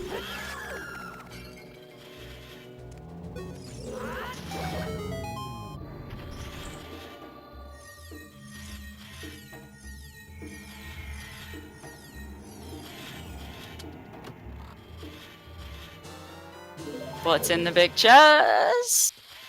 Kokiri sword. Not the most useful. And Dotzo making sure to grab a small key there. Okay, the incessant chicken pounding has stopped in my background. And point of note, Dotzo still does not have strength, so can't open that shortcut for himself to easily get back down. Not that Cage Clip's particularly difficult, but or that it'd even necessarily be, worth opening the shortcut for, but there are possibilities using glitches to mess yourself up with keys in Shadow Temple. So one needs to be cautious. However, Dotzo wrote the glitched logic for what will be present in 5.0, the glitched logic option. Dotzo is the author behind that.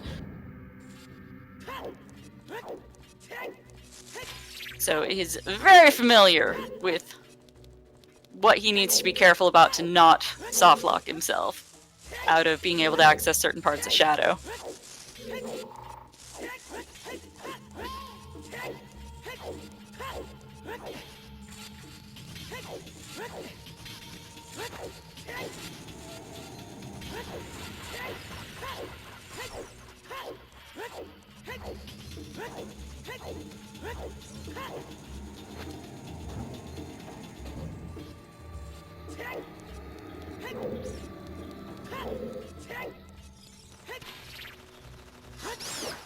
So, Runner Guy working his way through Fire Temple. Dotzo working on Shadow Temple.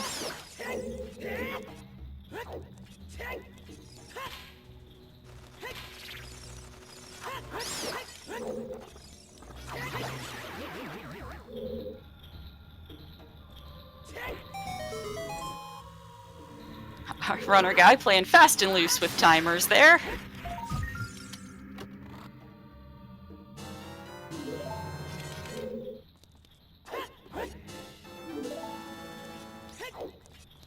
And Dotzo making easy work of that key that logically requires a hook shot to access, but just backflipping up there. Another option would always be a quick swapping boomerang, but the backflip is so much easier. Mm-hmm. You know, Fear has a and pretty since good we point. are We playing still on haven't seen a hook shot. Yeah, we are. Since we're playing on Shuffle Dungeon tokens, Runner Guy gonna be peeking up here to see if there's anything important on this skull. Yeah, that's kind of useful. Now you can just go straight to the boss fight once he grabs that. And it's even in logic to do so.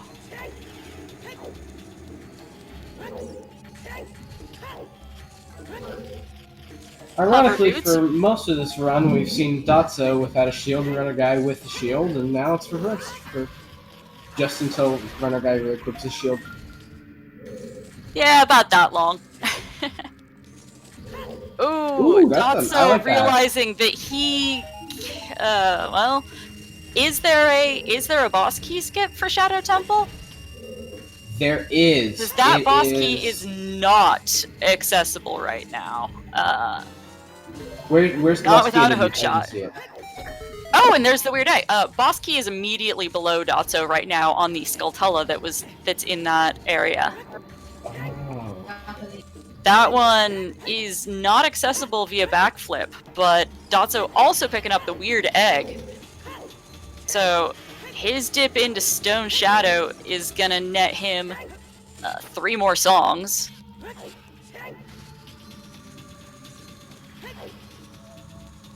Yeah, and we are all kind of wondering where Song of Storms is at this point.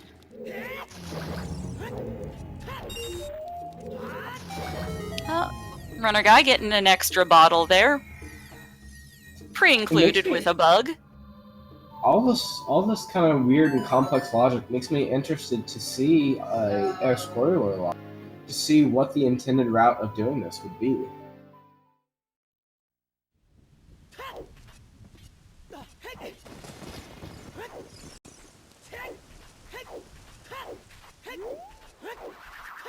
I don't recall us having seen a hint for Wasteland, but as always, I could be mistaken on that.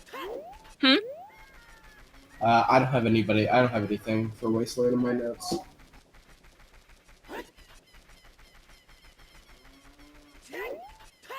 And we know that Dotzo skipped over doing the Burning Cack check earlier. Looks like he's perhaps going to trigger that now. Did Runner Guy trigger that earlier? Yes, he did. No? Dotzo, again, leaving Kakariko via Hyrule Field and not going back in. I am a bit confused, but, you know, that's okay.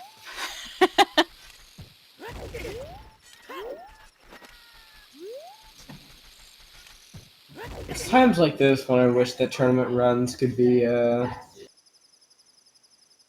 we can scream through the commentary, Dotzo, go get Nocturne cutscene.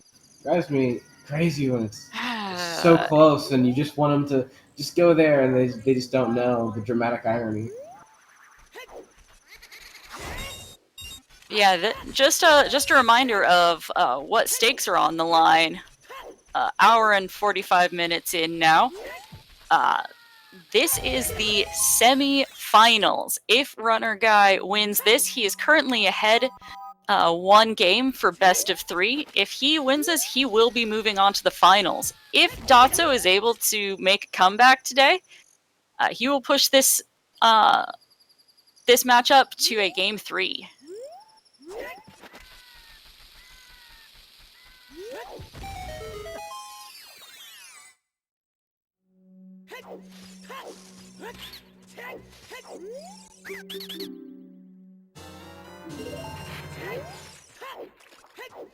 Oh, and Dotzo picking up an empty bottle there outside Lake Hylia.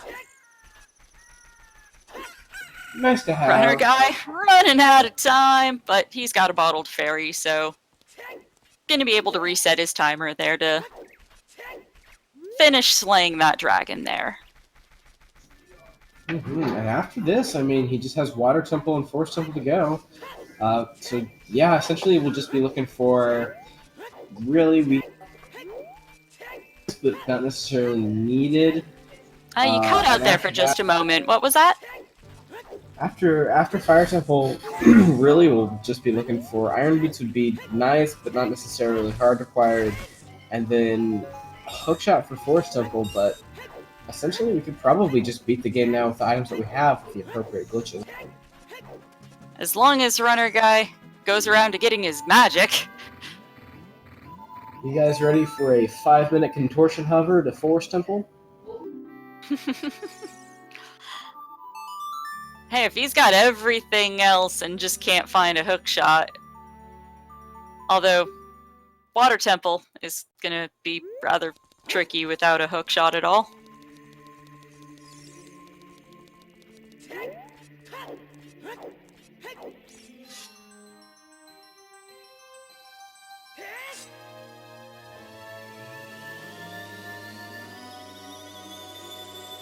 So, Dotzo going back child. Hopefully he's intending to make the Jabu play now. That is the right move for him to stay competitive in this matchup, since we know what the rewards there are.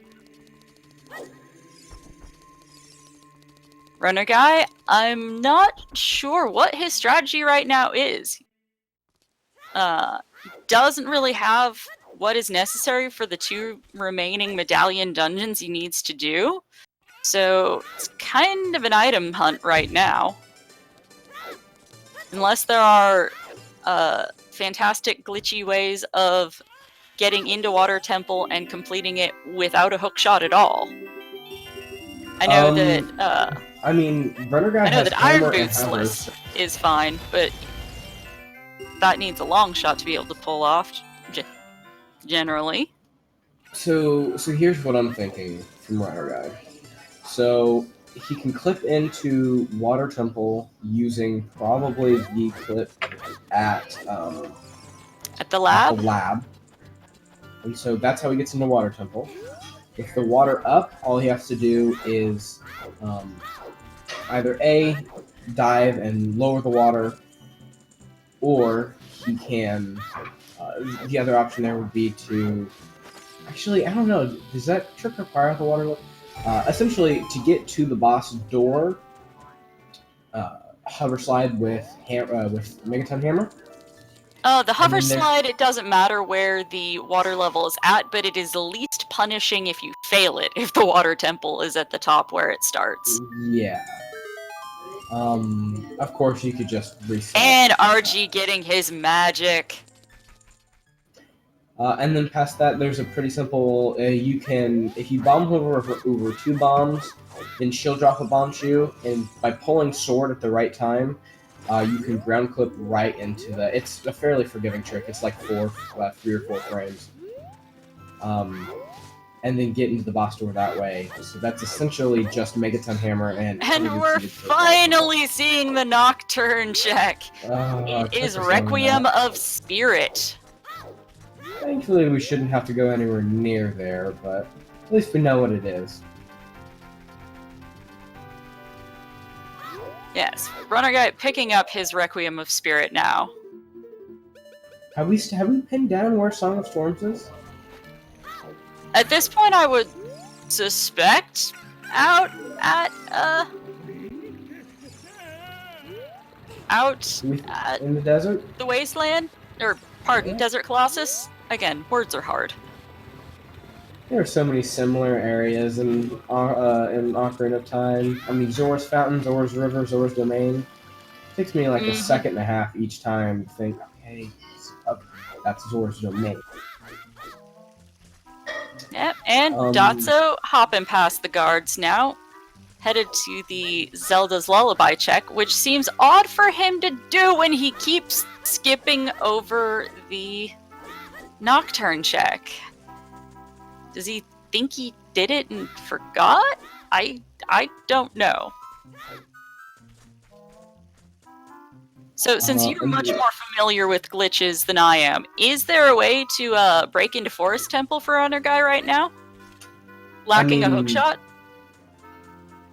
Honestly, the way I would go is just a good old-fashioned 2008 bomb hover. Or So there bumpy is a hover, way. whichever is more And portable. Runnerguy yeah. being an OG runner, he is familiar with the old school strats. Oh yeah, big time. I believe it's used in low percent, or it was for a time. And Dotso Or picking up not in Sunsong the there.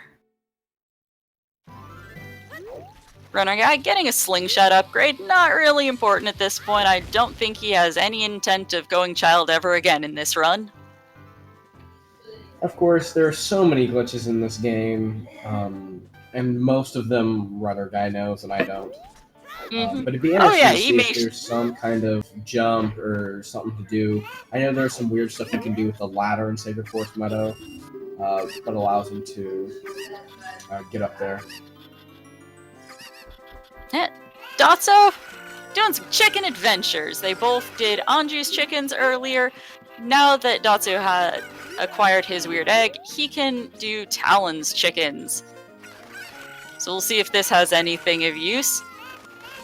Runnerguy, now that he's got explosives, finishing clearing out Lost Woods on his way to Forest Temple, probably hoping to, find a hook shot along the way, make the process a little easier, but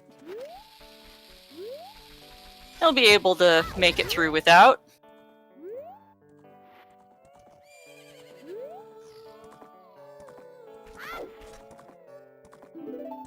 And Dotso with a very clean Hess that he ended just a little bit early by pulling out his Ocarina too soon.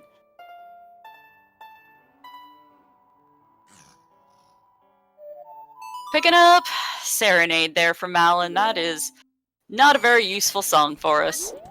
It's only useful for making overworld movement a little faster. It doesn't provide us any additional benefits. And Runnerguy ground jumping up to the top of the maze because who wants to deal with moblins? Those guys are annoying.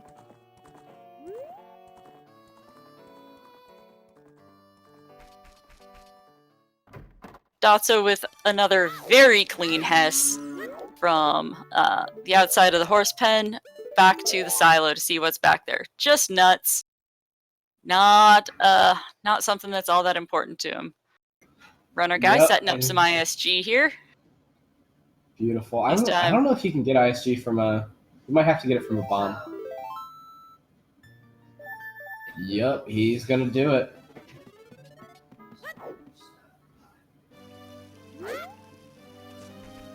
And why these runners might leave chests behind is chest size matches contents. Small chests contain non-essential items, not even important items. They contain things such as recovery hearts, heart pieces, heart containers, because we expect these runners to be able to handle themselves. Rupees, ammo refills, all the stuff that isn't super important.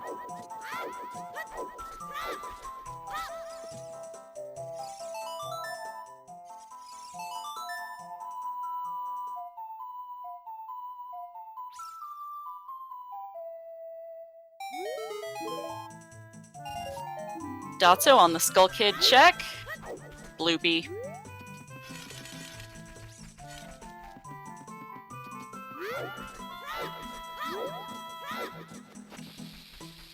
And Runnerguy is in the Forest Temple now.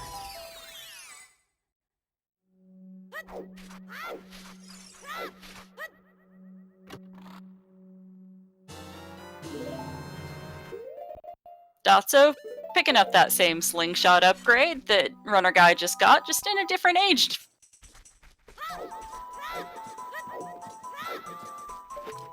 And that was a small wooden chest, so does not need to be picked up. We are looking for large wooden chests.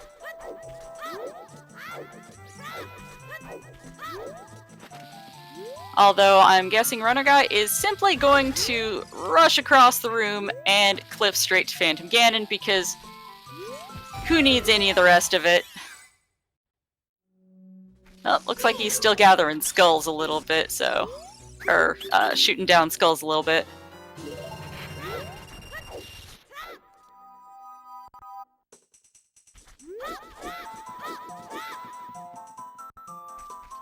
How much time do the glitches cut off? It's kind of hard to tell because the settings played on by the glitched tournament versus the significantly less glitched category for rando accessible. The settings that they typically play under are very drastically different, so the completion times tend to be fairly similar between the two, just due to added complexities in the settings chosen for this tournament. Generally, the meta for glitch tournament is to play like you were playing inaccessible, but instead of, you know, when you're glitch hunting for, or when you're, sorry, not glitch hunting, when you're item hunting for something like, for hover boots, you know, use a glitch to skip hover boots, if that's the only check you need it for. And use that to speed up, essentially, your accessible time. Yeah, such as them, such as the ability to break into the fountain before finding Rudo's letter. If there's reason to believe that there's something important back there. You know you'd have to go there anyway, so might as well do it sooner. Or if you know Runner there's Guy, something... Phantom Ganon clipping, headed straight into his boss fight. He's gonna get his, words are hard. Spirit Medallion here in just a moment. That will enable him to check his light era cutscene, which we still know has a 50-50 odd of being a Way of the Hero item. So, he doesn't really need anything right now, but logically, it's either Song of Time or whatever is on the Lax cutscene. Was hinted Way of the Hero, with Temple of Time being hinted Way of the Hero, and it only having a grand whopping 2 checks. If anybody's interested in learning a clip or something that's just fast, easy, it's useful, and very, very rewarding to learn, I would highly recommend the Phantom Ganon clip, or oh yeah, that is one that is really easy. It's very simple to learn, and it is not punishing if you screw it up. You simply save warp to the front of the dungeon again. It isn't something that will completely corrupt everything and make it impossible to do anything. You can just save warp back, so it's really unpunishing. It's a very simple one. Get the... Darn it, Runner Guy! Runner Guy has lost this race in my heart. You went towards it and you has changed already your mind. I'm so angry. Dotzo has won this race in my heart now. Dotzo will give us our glorious emerald. Hopefully. Yes, the green rupee. There is only one in the entire item pool, so it is our glorious emerald. There are all sorts of, joke memes amongst the different randomizers of what gets in the item pool. Link to the Past Rando has their validation single arrow. We have our validation rupee. Goodies are, so the answer to that question is yes and no. There are specific enabled tricks that you can do. Such as... Let me clarify, please. There are tricks that are required by the settings chosen for this tournament. There are no glitches that are required. And actually, there are Dotzo tricks, himself though. has written and implemented a certain logic that you can select that does require certain glitch knowledge, but it's not played with in any tournament. It's just And Dotzo glitching past Darunia to get into Crater as Child. Lower Crater as Child, I should clarify.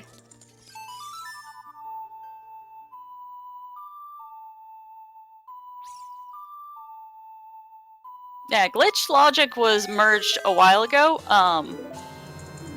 It's not 100% certain that it will be present in 5.0. There are some things up in the air with it right now due to maintaining it and its compatibility with several of the other game modes that are being implemented. So it's kind of up in the air what glitched logic status will be going forward, but in the current dev build, glitched logic is an option you can enable, along with glitchless and no logic. No logic meaning it really is just throw it in a bag and shuffle it and dump it back out. There's nothing to guarantee that anything is in any reasonable place. Runnerguy, waiting, probably trying to either think of what he'd like to do next, or possibly looking up a tricks vid. He may be trying to figure out how to get into Water Temple. I know that during the last match, he pulled up a guide for how to pull off a particular clip during his run, and for a bit of time it was on the overlay. Dotzo having his hammer now. Yes, chat calling me out for not saying it right away. Apologies. I was speculating on Runnerguy's side as opposed to properly commentating what is going on both. Oh, Runnerguy was waiting for nightfall to go do Dompe digging. So he must be looking for that. He must be either looking for iron boots? Mm-hmm. Yeah, and Dotzo now headed to Fire Temple, most likely. He does not have Bolero because he never did the Minuet check as adult. Hasn't gone to Sacred Forest Meadow as adult. Let's see if Dompe has anything handy for us. Nope. Bundle of arrows.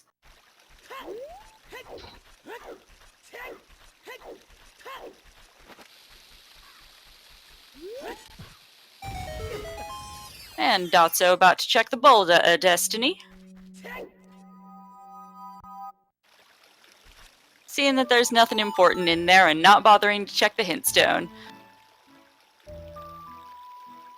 Logic is merely a suggestion, after all.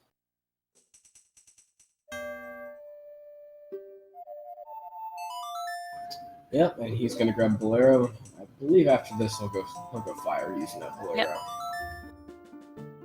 Was anything good in Ice Cavern? Zarias? Yeah, Din fire. Zarias and Dins.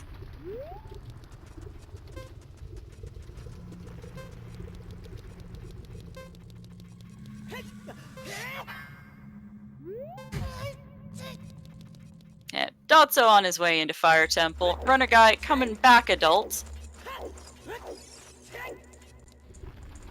I expect that he's going to be trying to glitch his way into Water Temple, but he may also still be doing a bit of item hunting along the way. He may check around the lake to see if there's anything useful to him there.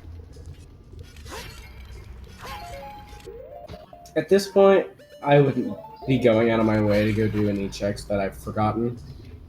Because Water Temple with glitches is completely beatable right now, especially for a runner of Runnerguy's experience. I'd be going straight there, and even if he doesn't know the tricks off the top of his head, he has the fundamental knowledge to be able to learn those tricks very, very quickly. So like something like this, like getting Boulder of Destiny, is essentially on his way and would be fine and would save time if he were to find something like Iron Boots there. But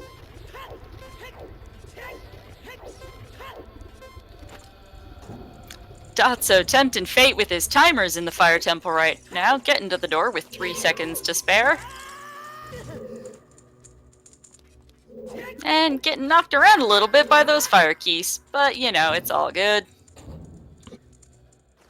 And apparently, clipping through there is faster than swapping over to equip your hammer. Overall, as they're most likely pointing towards the bow. Because there was nothing really else we saw in Jabu besides the bow and strength. We haven't seen another strength, so it could be strength in Jabu. Yes, that is possible. It's just representing what quiver. That a quiver upgrade has been found.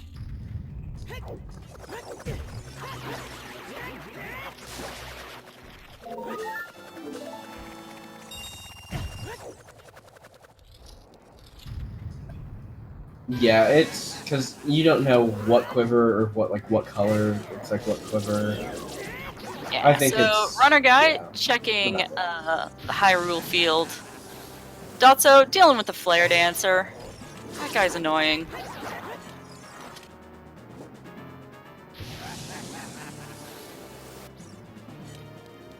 Runner guy dropping the 2-bomb super slide. He's gonna try again. Then he's gonna go for Hess. Nice. Mm-hmm.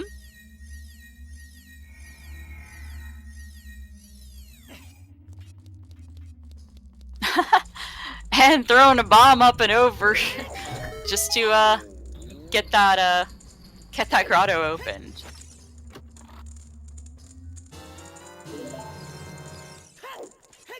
Fast. And simply an empty bottle from that scrub. We saw Dotzo pick it up earlier. Dotzo grabbing a key. He doesn't have far to go before he finds his boss key. Runnerguy has completed this temple earlier, and we know that it is on the Skulltula, locked behind the Song of Time block. So that will most likely be his second check from now. He'll check the one that's currently available, and then play Song of Time and check the Skulltula above.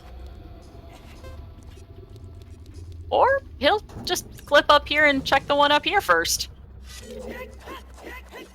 Even in Glitch Rando, some glitchless jump knowledge could be really nice. Also, can we just comment on how good that grass was there for Runner Guy? Holy crap.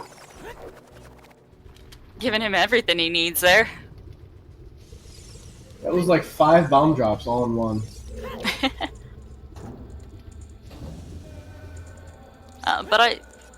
It is the jump that Dotzo performed a glitchless jump? Yeah, that jump like there a was clip a to glitchless me. jump. Okay. Again, I am not super knowledgeable about glitch tech, and I fully own it, which is why I'm paired up here with Squiddy. Runnerguy picking up another strength.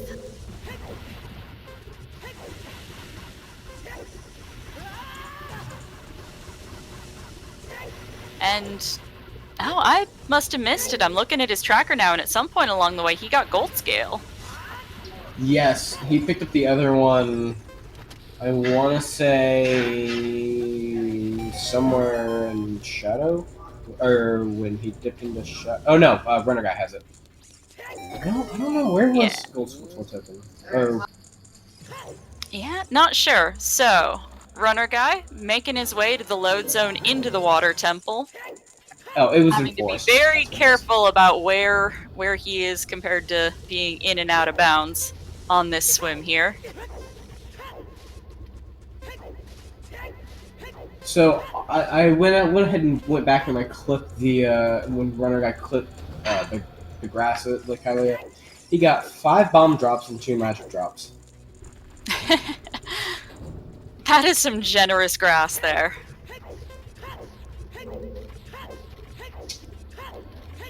And that's going in the archives.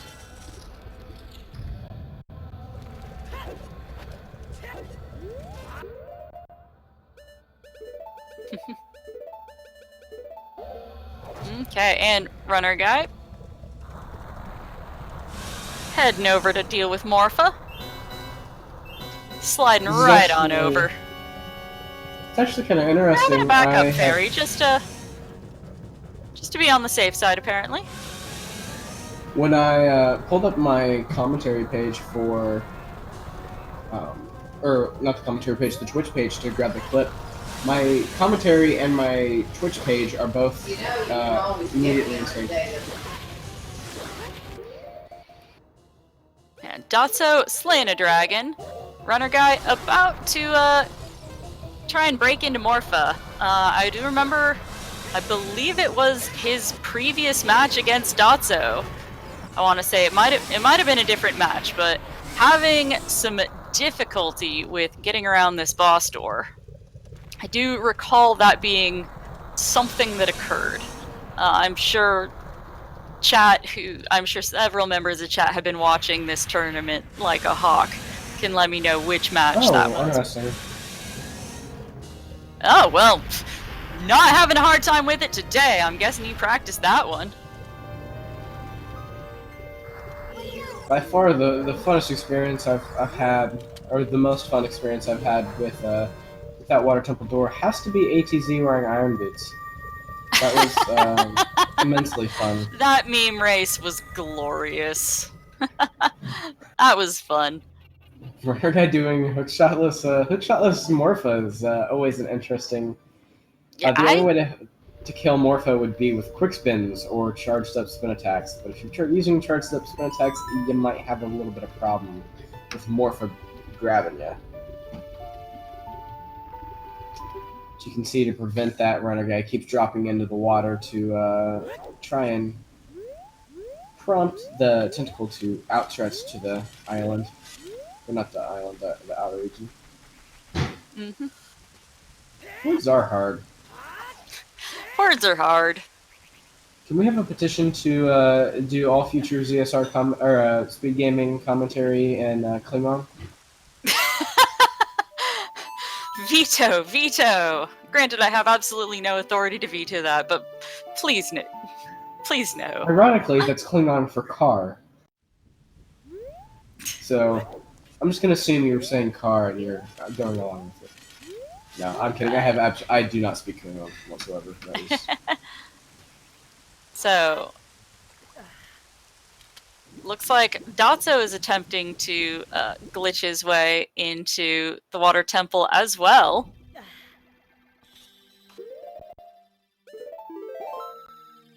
A little bit different equipment set between the two going in here, but looks like Dotzo's decided to take on this one.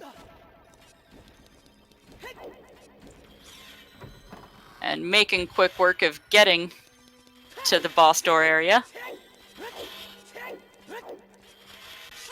So at this point, being in the same area, we can kind of see that Runnerguy and Dotzo, Runnerguy's 2 medallions ahead, as well as an extra scale, an extra scale, 2 different strengths, and a bow.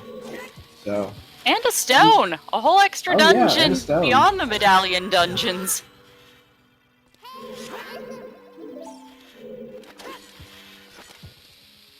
Dotzo not getting that boss door skip first try.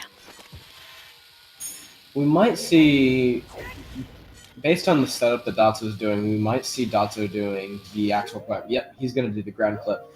So here what you want to do is on... Oh, he's a couple frames late. Yeah. On the first big frame of the bomb exploding animation, you want to pull your sword out, which drops you, because once you swing your sword, you lose ISG and you start to fall. And so when you do that, you go down and you have downwards momentum because you're falling, and then that bomb explodes and pushes you backwards, which allows you to clip into the corner of the wall there, where the boss door is, and essentially just walk right through the boss door. Oh, Dotzo resetting. Reset. Did he run out of bombs? He might be safe scumming. I don't think so, but I wasn't watching his bomb count super close. Okay, chat saying yes, he did run out of bombs. Oh, okay, yeah, so he might be safe scumming.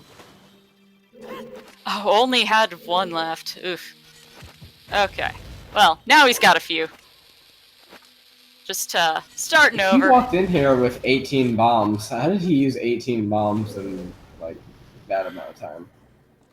Having a hard time with that slide. Got it clean and easy the first time, but seems to be not quite having the same luck right now. Oh, he's doing the mega side-on slide. I love Dotzo. Oh no. Yeah, just killing that guy. He's being a troublemaker. There we go.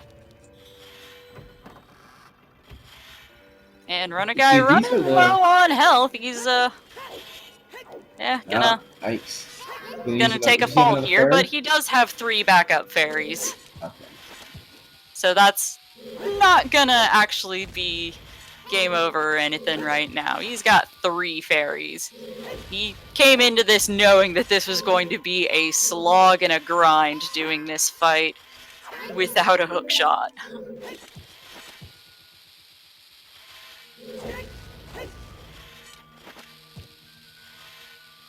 Planning ahead. As I like to call them, contingency fairies. Having a backup plan, nothing wrong with that. That's the frame he wants. Nice. And then you just walk right through that door. Lovely. So now we're going to see Dotzo basically doing the same fight and probably similar strats to Runnerguy right now. So we've got both of them in Water Temple fighting Morpha with no hook shots. If you're looking for another bossy skip that's pretty easy, that one's another one I'd recommend. If you can get ISG off of a bomb, which is the only thing you need to do there, you might also be able to get it off the boss door. But if you can get ISG off of a bomb there, other than that, it's a pretty simple bomb cover. It'll probably take you 20 minutes to learn the system. After that, it's like a 3 or 4 frame window, so about a fourth of a second that you have to pull forward, that is.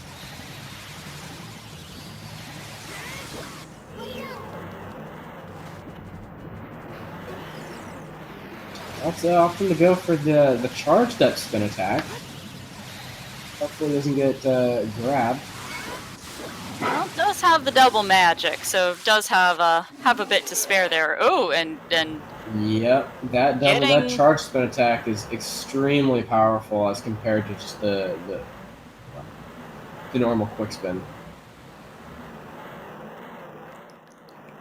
Dotzo Yikes. definitely having a much better Morpha fight. Not gonna save his run, I don't think, at this point, but that was a very nice showing for hookshotless Morpha. Yep. I'm really trying to think. Unless Runnerguy goes looking for his hookshot and abandons this idea. If he, if he keeps he's getting this grabbed, invested in the fight. He's gotten Morpha down. But I'm just some thinking in damage. hypotheticals on what would save Dotzo's run this far. Because Dotzo has another thing to complete. No, Dotzo has a full other dungeon to finish, which And he has to defend the jobber. he, as far as I can recall, doesn't have the means to get to. Am I mistaken on that, or? He has the same amount of means that Runnerguy had. He'd have to bomb. Oh, okay. Right. My mistake. Again, glitched routing is not my specialty, and it's not what I am here to provide commentary for. And that's exactly why I keep quiet when she's talking about logic, because I understand very little of it. Well, I have an understanding of what she's talking about, but I couldn't come up with the same words if I tried. Yeah, we try to give you a well-rounded picture of what's happening. Runnerguy is definitely making progress with the Morpha fight, though. We are into the 2 tentacle phase, so she is rather damaged at this point.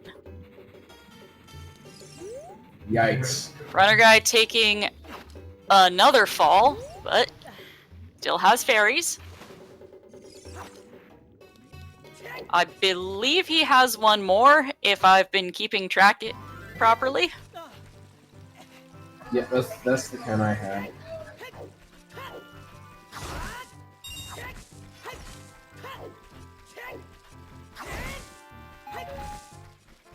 And looks like Dotzo hoping to get some of that good RNG with hoping to get a bomb drop here in the grass. Well, there's one. Not having the best luck with it. Imagine getting 25 bombs from one quick spin. Yeah, That's why I'm just so amazed. I'm like, the RNG there. I want to look at the RNG tables. I'm sure that is extremely improbable to occur.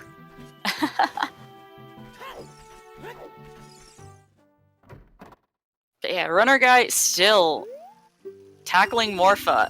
And as slow going as this fight is, he still is very much in the lead right now. Dotzo doing adult fishing? Wondering what he's looking for right now.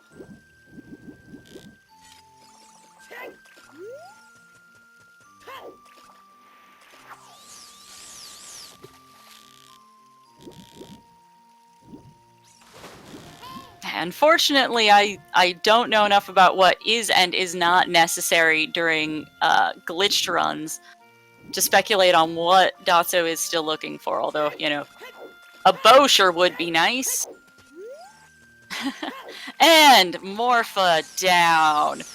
Runner Guy about to get his lemon skittle, getting the full bag. And he will be headed to Ganon's castle here shortly. He's got Prelude. He's gonna warp right on over that away.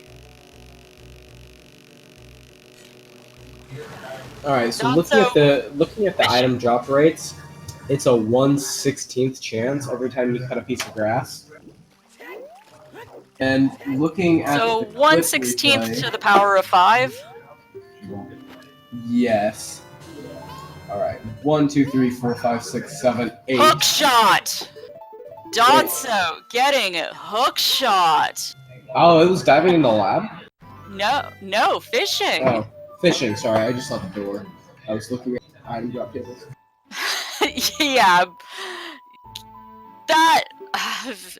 That's rando for you. You find the thing that you were looking for immediately after you just decided to say, screw this, I'm doing it my way. We see this in another game mode for this is multi-world, which is a co-op mode where you send each other items as they are shuffled between multiple instances of Hyrule. And as soon as you decide, I'm just gonna clip past this thing, as soon as you get to the other side, you will inevitably get the item that would have allowed you to go through under intended circumstances. So, Runner Guy spawning his rainbow bridge. Dotzo headed into the main chamber of Forest Temple. Not sure what he's up to. Not sure what strategy this is.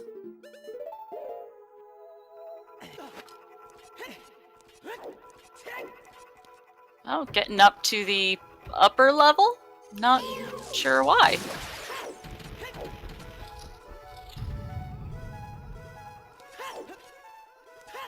And Runner Guy, since you do have to find Ganon's boss key in this settings, the lock on his door is not removed for this tournament.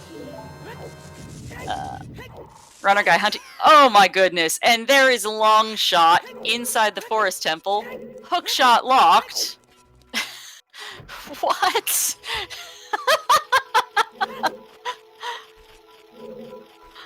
I am not laughing at the runners, I am laughing at the irony of the situation. I want to make that clear. That is rando in a nutshell. Okay, so I did some quick maths. And I don't want to try and narrate the number, but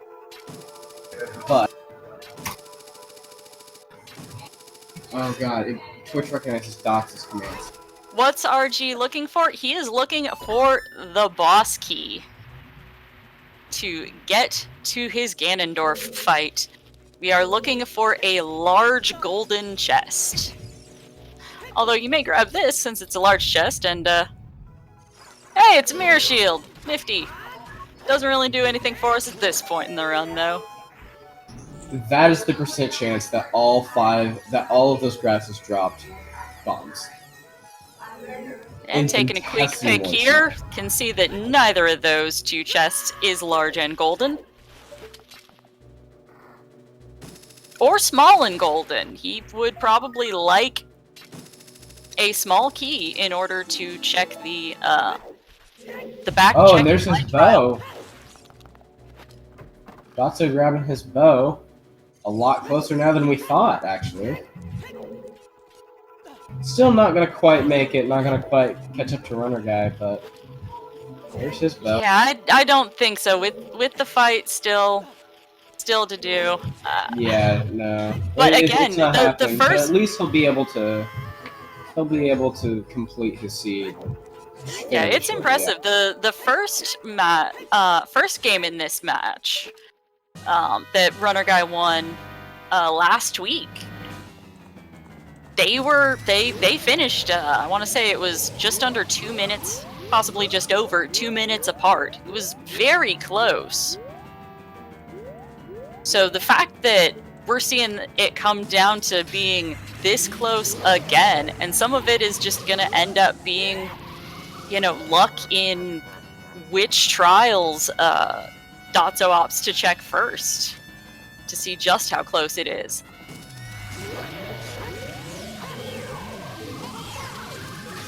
This is a comeback, then.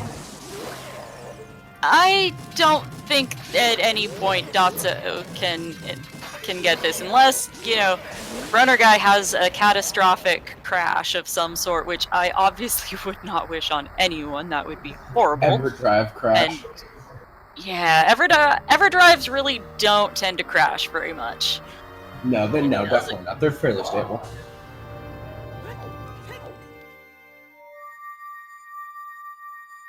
So Runner Guy hovering up to get that silver rupee, as no hookshot still to get it in any sort of logically intended way.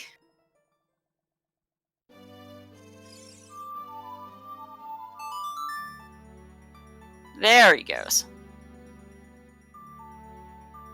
And judging by the glitched out camera, still has some ISG.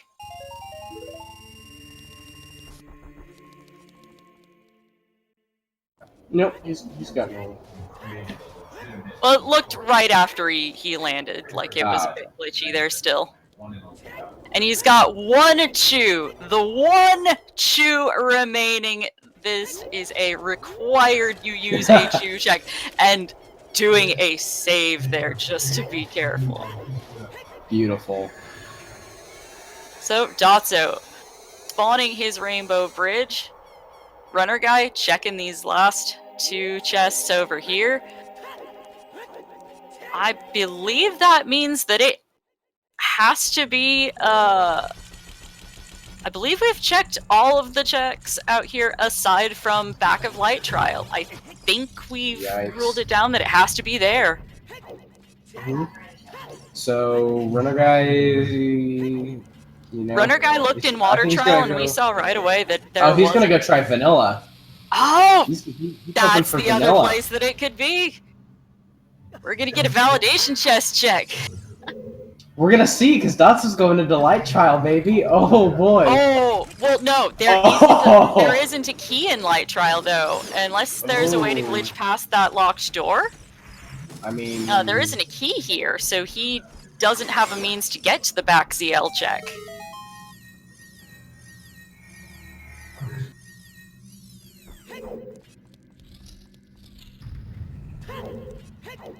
Oh no. I forgot about keys. Yeah, yep, that appears to be it. Can't quite see the texture through the fire, but it's a large chest, so. Yeah, that's vanilla. We've got vanilla boss key.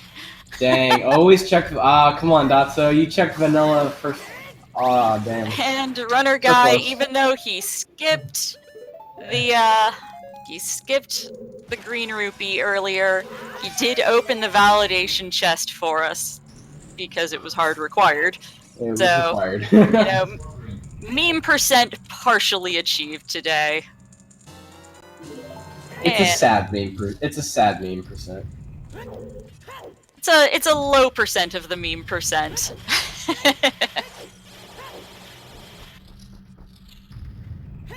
As I don't recall us ever coming across ice arrows or the paperweight.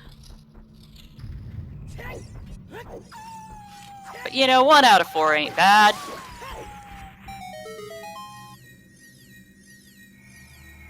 So this is coming out a lot closer than I was expecting it to be, based on the lead that Runnerguy had earlier. That long Morpha fight definitely drastically reduced his lead, but lead he still maintains. I mean, halfway through the run, I didn't think it would be this close. No, and that's basically what game 1 of this series was too. It kept looking like one of them was running away with it, but then it would get close again. Really, I think it was the bow and forest. Mm-hmm. I that definitely made things a little easier. I had forgotten that. And right now, that long shot that Dotzo has is coming in handy.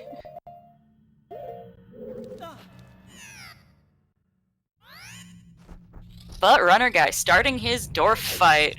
We're seeing bottle strats here. Gonna make beautiful quick bottle. from him. Yep, looks like. Yep, and having a hard time getting the enemy ISG there. Gonna have to go for a round 2.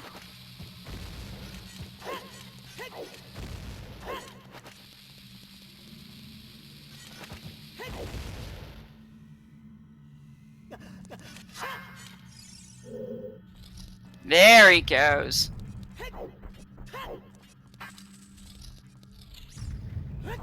And Dorf down. And Dotzo coming back around to check his light trial back before going to check vanilla. And dang, wrong is gilded disappointed. chest. It was vanilla, but wrong. Yep. Had Dotzo come in and rushed the tower to check vanilla validation, this would have been crazy close.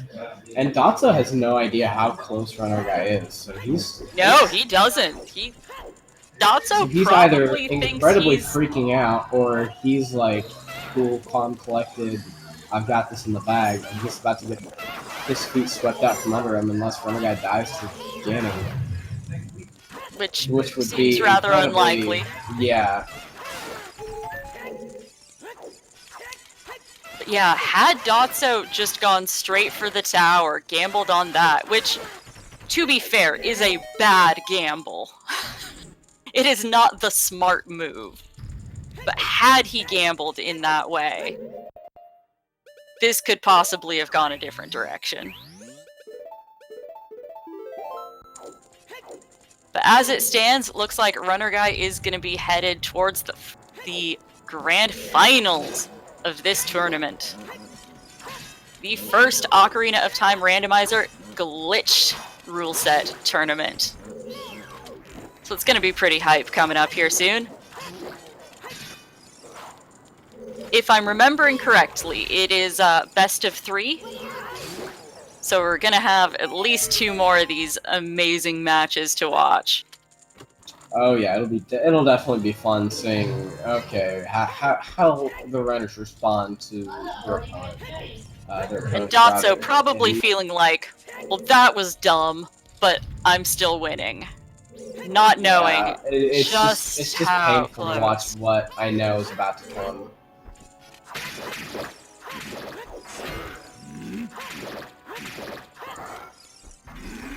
And I can't make fun of Dotzo for dying to Knuckles this time. He died to Knuckles. Oh, maybe I can. Oh, dang. If he died to Knuckles, I was going to tell him in the interviews that he lost the race because he died to Knuckles. Even though that would be false. Oh, he completely knows it's false, but... And Runnerguy getting his dot done there. Official SRL time of 2 hours, 35 minutes, 17 seconds. GG to Runnerguy, taking the win. Yikes. Dang. GG. Not gonna lie, I was kind of so because I really wanted a match 3.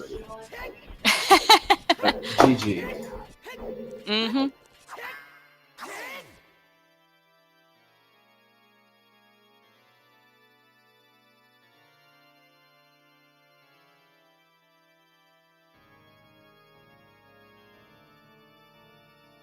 Yeah, I'm not sure if we're gonna have the opportunity to get these guys for interview. Gonna check with Speed Gaming staff now and see what's going on with that.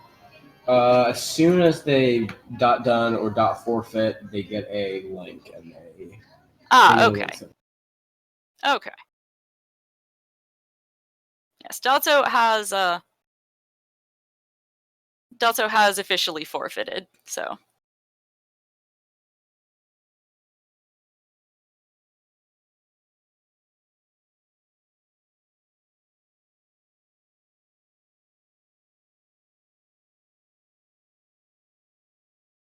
Yeah, I do not know who our restreamer is today to be able to handle things on the back end to mark Runnerguy's win. Oh, and there it goes.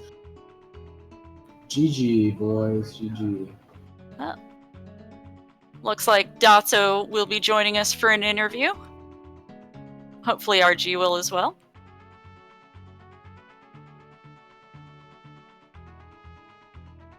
So, looks like Dotzo is going to join us for an interview.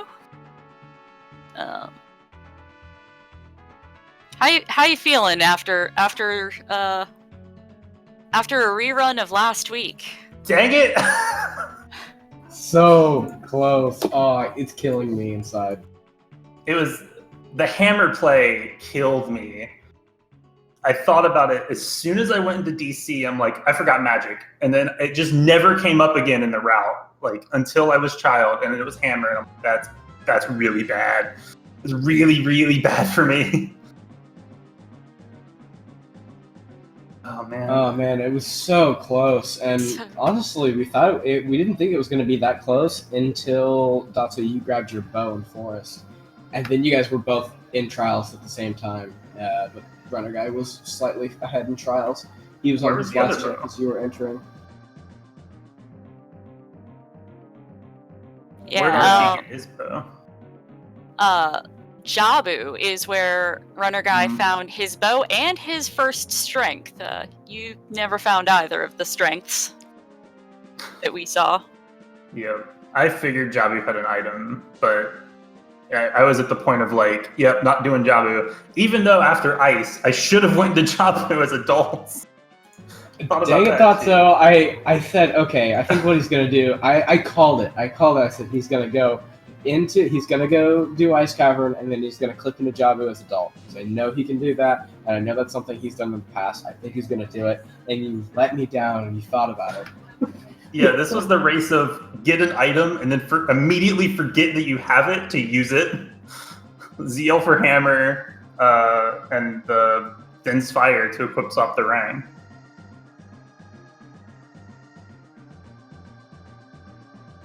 And welcome, Runnerguy. Congratulations on heading to the finals now.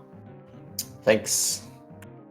GG. That was an GG, man. amazing run from the both of you, though. Oh So my close, God. same as last week, nipping at each other's heels. Both seeing the entry to Force Temple without hookshot, going into Water Temple, beating Water Temple without hookshot. Just really, that really being impressive use of glitches and manipulations and tricks and everything in the book. It was just absolutely phenomenal from the both. Yeah, Dotso making up a lot of time in the Water Temple, but not quite enough. Stupid boss key skiff. It's like the curse of this tournament. Well, Runnerguy was also doing hookshotless Morpha, but a different strategy. Run and pray. Great spins, man. You gotta do the great spins. Yeah, I did not know about the great spin strat. That's that beta quest practice coming through from 3 dungeons. Oh, man. And it was so close at the end. I'm not quite sure about it, but Dotzo, I think if you had rushed straight to the boss key chest, it's possible you might have eked out a win there. I mean, obviously that is not the logical, rational choice to make. So, But it funnily was enough, so close at that point.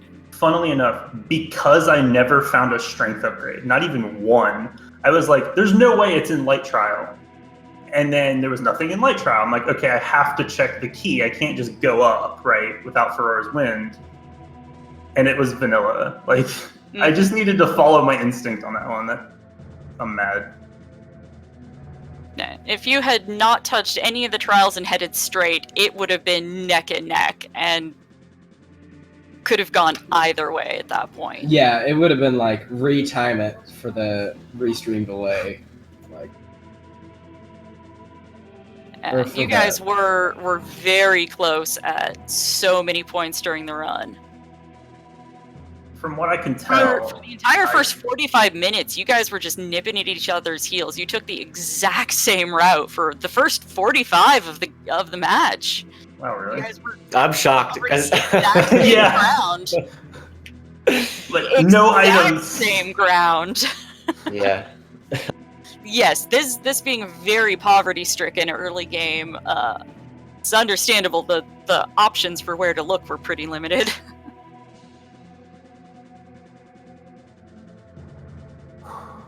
Where were your first explosives? Dotzo. I don't even remember. Oh, choose. Or, Skulltulas. 20 skulls. Okay. Yep. I duped up to 30 skulls.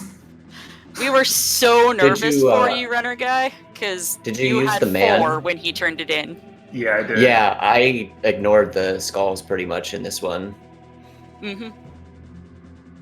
Yeah, but then you got the strength, and it's like, Dotzo was just in DC at that point, and it's like, oh goodness, Dotzo found more chews in here. And oh goodness, there's a bomb bag. If Runner Guy makes the gamble to go into DC just with strength, that was so hype, and I was so happy you made that play. Yeah. Because it paid out so well.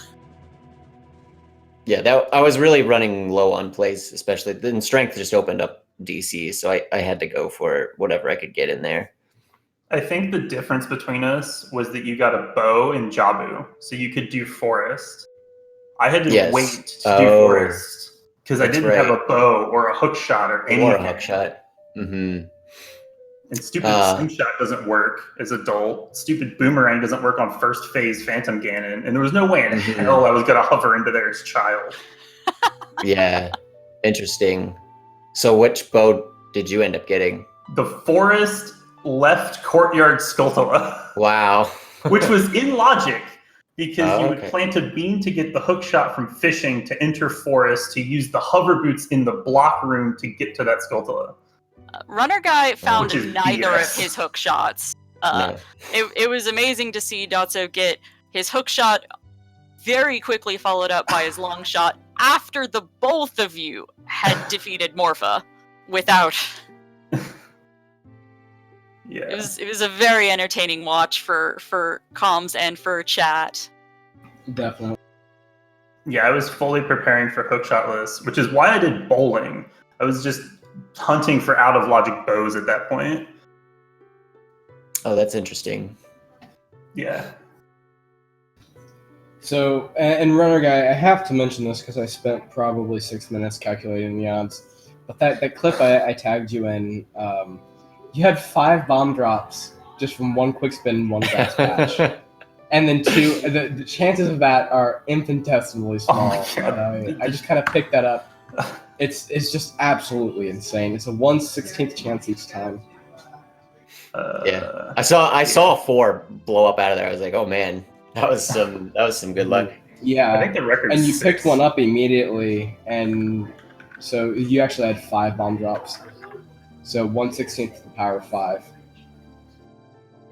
Delta's probably about to correct me that was not the correct math to calculate that percentage. All No, right. he's right. Well, sort of. It'd be 12 choose 5 times 1/16 to the 5th times 5/16 to the whatever 12 minus 5 is. I'm just gonna say I did whatever Lost told me to do. Sorry, Lost. I have to throw you into the bus here. My quick in my head estimate of figuring out how likely it was that 5 pieces of grass would drop 5 bomb drops. It being be 1/16 chance was 16 to the power of 5. 1/16 to the power of 5 was correct, but Whenever I thought it anybody was correct. asks, I'm just like, what was the odds of that? Low. That is the Not a correct lot. That is answer. still a very, very accurate Take a explanation. 1, add a decimal, and a few zeros. Handful of zeros, just throw them. Man. How are you feeling overall, Dotzo, with your performance through this tournament? I know this was your last match, but looking back through the last couple of months going through this, how are you feeling about it? Up until semis, I think I had a pretty easy road. My group was actually not very stacked. So I wasn't super worried about the group stage. And then all the matches kind of just went well. I got really lucky on a lot of seeds just from routing and running into items. And then these past 2 have been just dumb routing mistakes, but we're still insanely close, which I don't even know how that happens. Yeah, So- that last round I could kind of see how we were taking similar routes through a lot of it. Until the Scotola for the Chew there. Right. And then this one, I just felt like I was doing really poorly decisions after the open, and I just felt like I thought I was way behind when I saw that Chew in DMC, and then it turned out to be fake, and it was like, oh, okay, I'm still confused. Yeah, the 2 of you basically were covering the exact same ground till the divergence of Dotzo going to DC and Runnerguy going to Jabu. That's really where you guys started to diverge, and you merged back again at the Morpha fight. You were both fighting at the exact same time.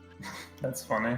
Or, well, for all of Dotzo's fight, you were fighting them at the exact same time. He got in after Runnerguy started and was done before Runnerguy finished, but during that, you guys were doing the exact same fight. Then you just needed Forest after that? Yeah, I was hunting hookshot Okay. or bow. Yeah. Mm-hmm. It's like, give me a projectile that isn't the stupid boomerang.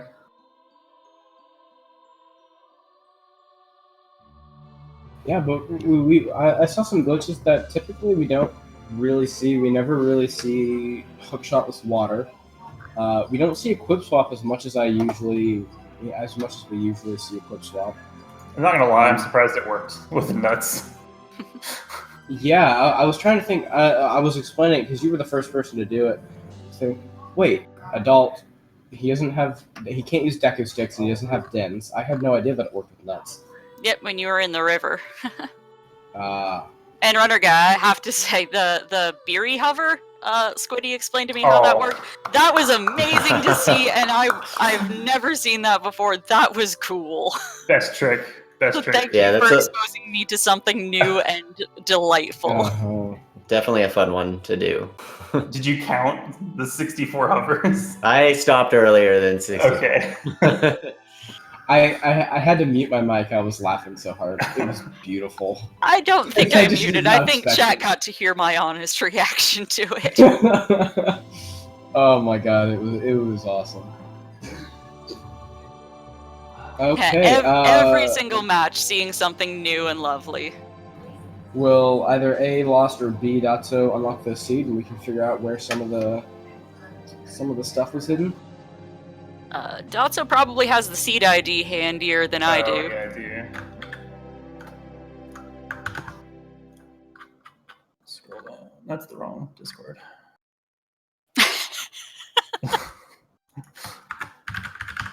No, if you do it in any Discord, it works. It's just magic. All right, it's up.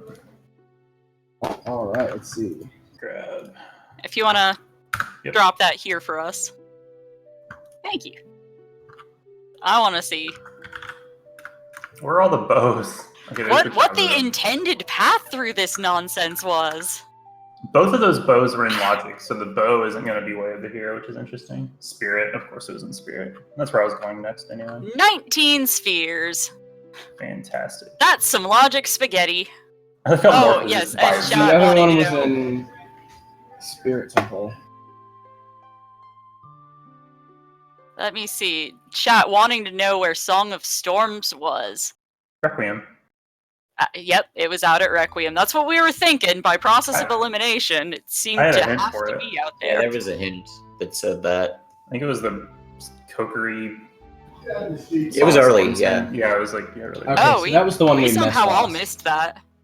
Oh yeah, the very first Deku hint, we were busy chatting about how you guys were utilizing ISG to get free sticks, and kind of missed the first hint. That's our bad. you Sorry, guys- chat, we let you down. So we skipped the Way of the Hero adult fishing progressive hookshot. Well, I didn't. Well, but- Runner Guy skipped it. Oh, Dotzo Runner got Guy it. grabbed it. Dotzo, okay. Yeah. Yeah, Dotzo, Alright, right after the Morpha fight, since it was right there and handy, went and did fishing, and got rewarded. What was the typing? Typing With a mini very game. out of Gold logic Skulls first hook was- shot.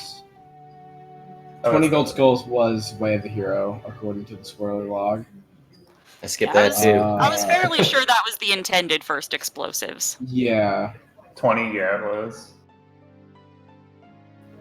Yeah, and then the only other one that Iron Boots' Spirit Temple map chest was. There also- had, yeah, I figured there had to be something in spirit with. Where was Requiem actually?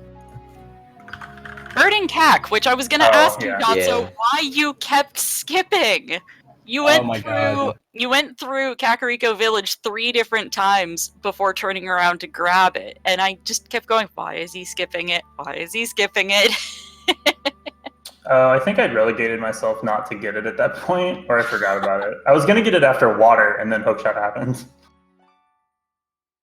Because my next play was spirit. I knew there was stuff in spirit. There pretty much had to be.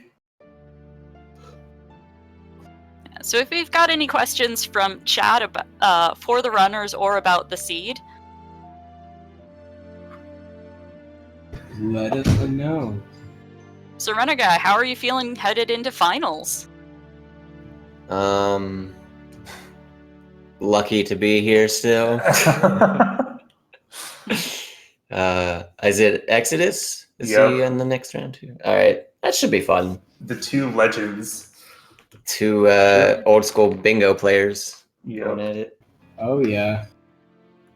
Yeah, that'll I be mean, fun. we were just talking at the very beginning. It's just like Oh, that didn't allow. the two people that are running, you and Dotzo, both. You know, Dotzo did the first itemless 100%. I believe was the category. Dotzo. No equip. Correct me if I'm wrong. No equip. That's what it was. And then Runner Guy, did the first 3 child dungeons blindfolded in a tournament marathon. I mean, both of the runners in running against each other are just absolute legends in the community. It was That's what an we needed. absolute We honor needed to to have watch. RG blindfolded. Not knowing what he's picking up from each check. Blindfolded rando win.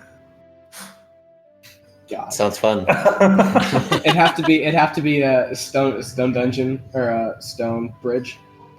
That's what I'm trying to say. Oh, that'd be fun. All right. Well, it doesn't appear chat appears to be kind of quiet, and they don't appear to have any questions. So Okay.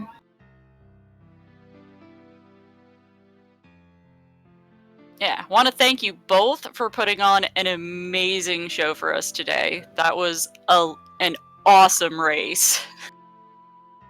Most welcome. Yeah, good stuff. Mm-hmm. All right. Well, without any further ado, I do want to give a quick thank you. Make sure that they get thanked Afterlife for tracking for us today. definitely commentating's one thing, but tracking is takes a prolonged focus, and it's not as Trackers easy are the unsung hero of any randomizer restream. And trackers, we couldn't be able to do this without you. We would all be very confused and lost. Another person to thank is thank you to the moderators for Speed Gaming. We appreciate you helping us out with some unfortunate stuff. And with that, anybody else have anything else to add? Well, thank you, Squiddy, for joining me today. Yeah, definitely. Or more All right. accurately, me joining you very much at the last minute. Well, But thank you for letting it's me participate in always the glad to have a second. All right. Well, then with that, I hope you guys all have a great day, and hopefully you guys chime in for the finale race, 2 and/or 3 matches coming up. So see you then, guys.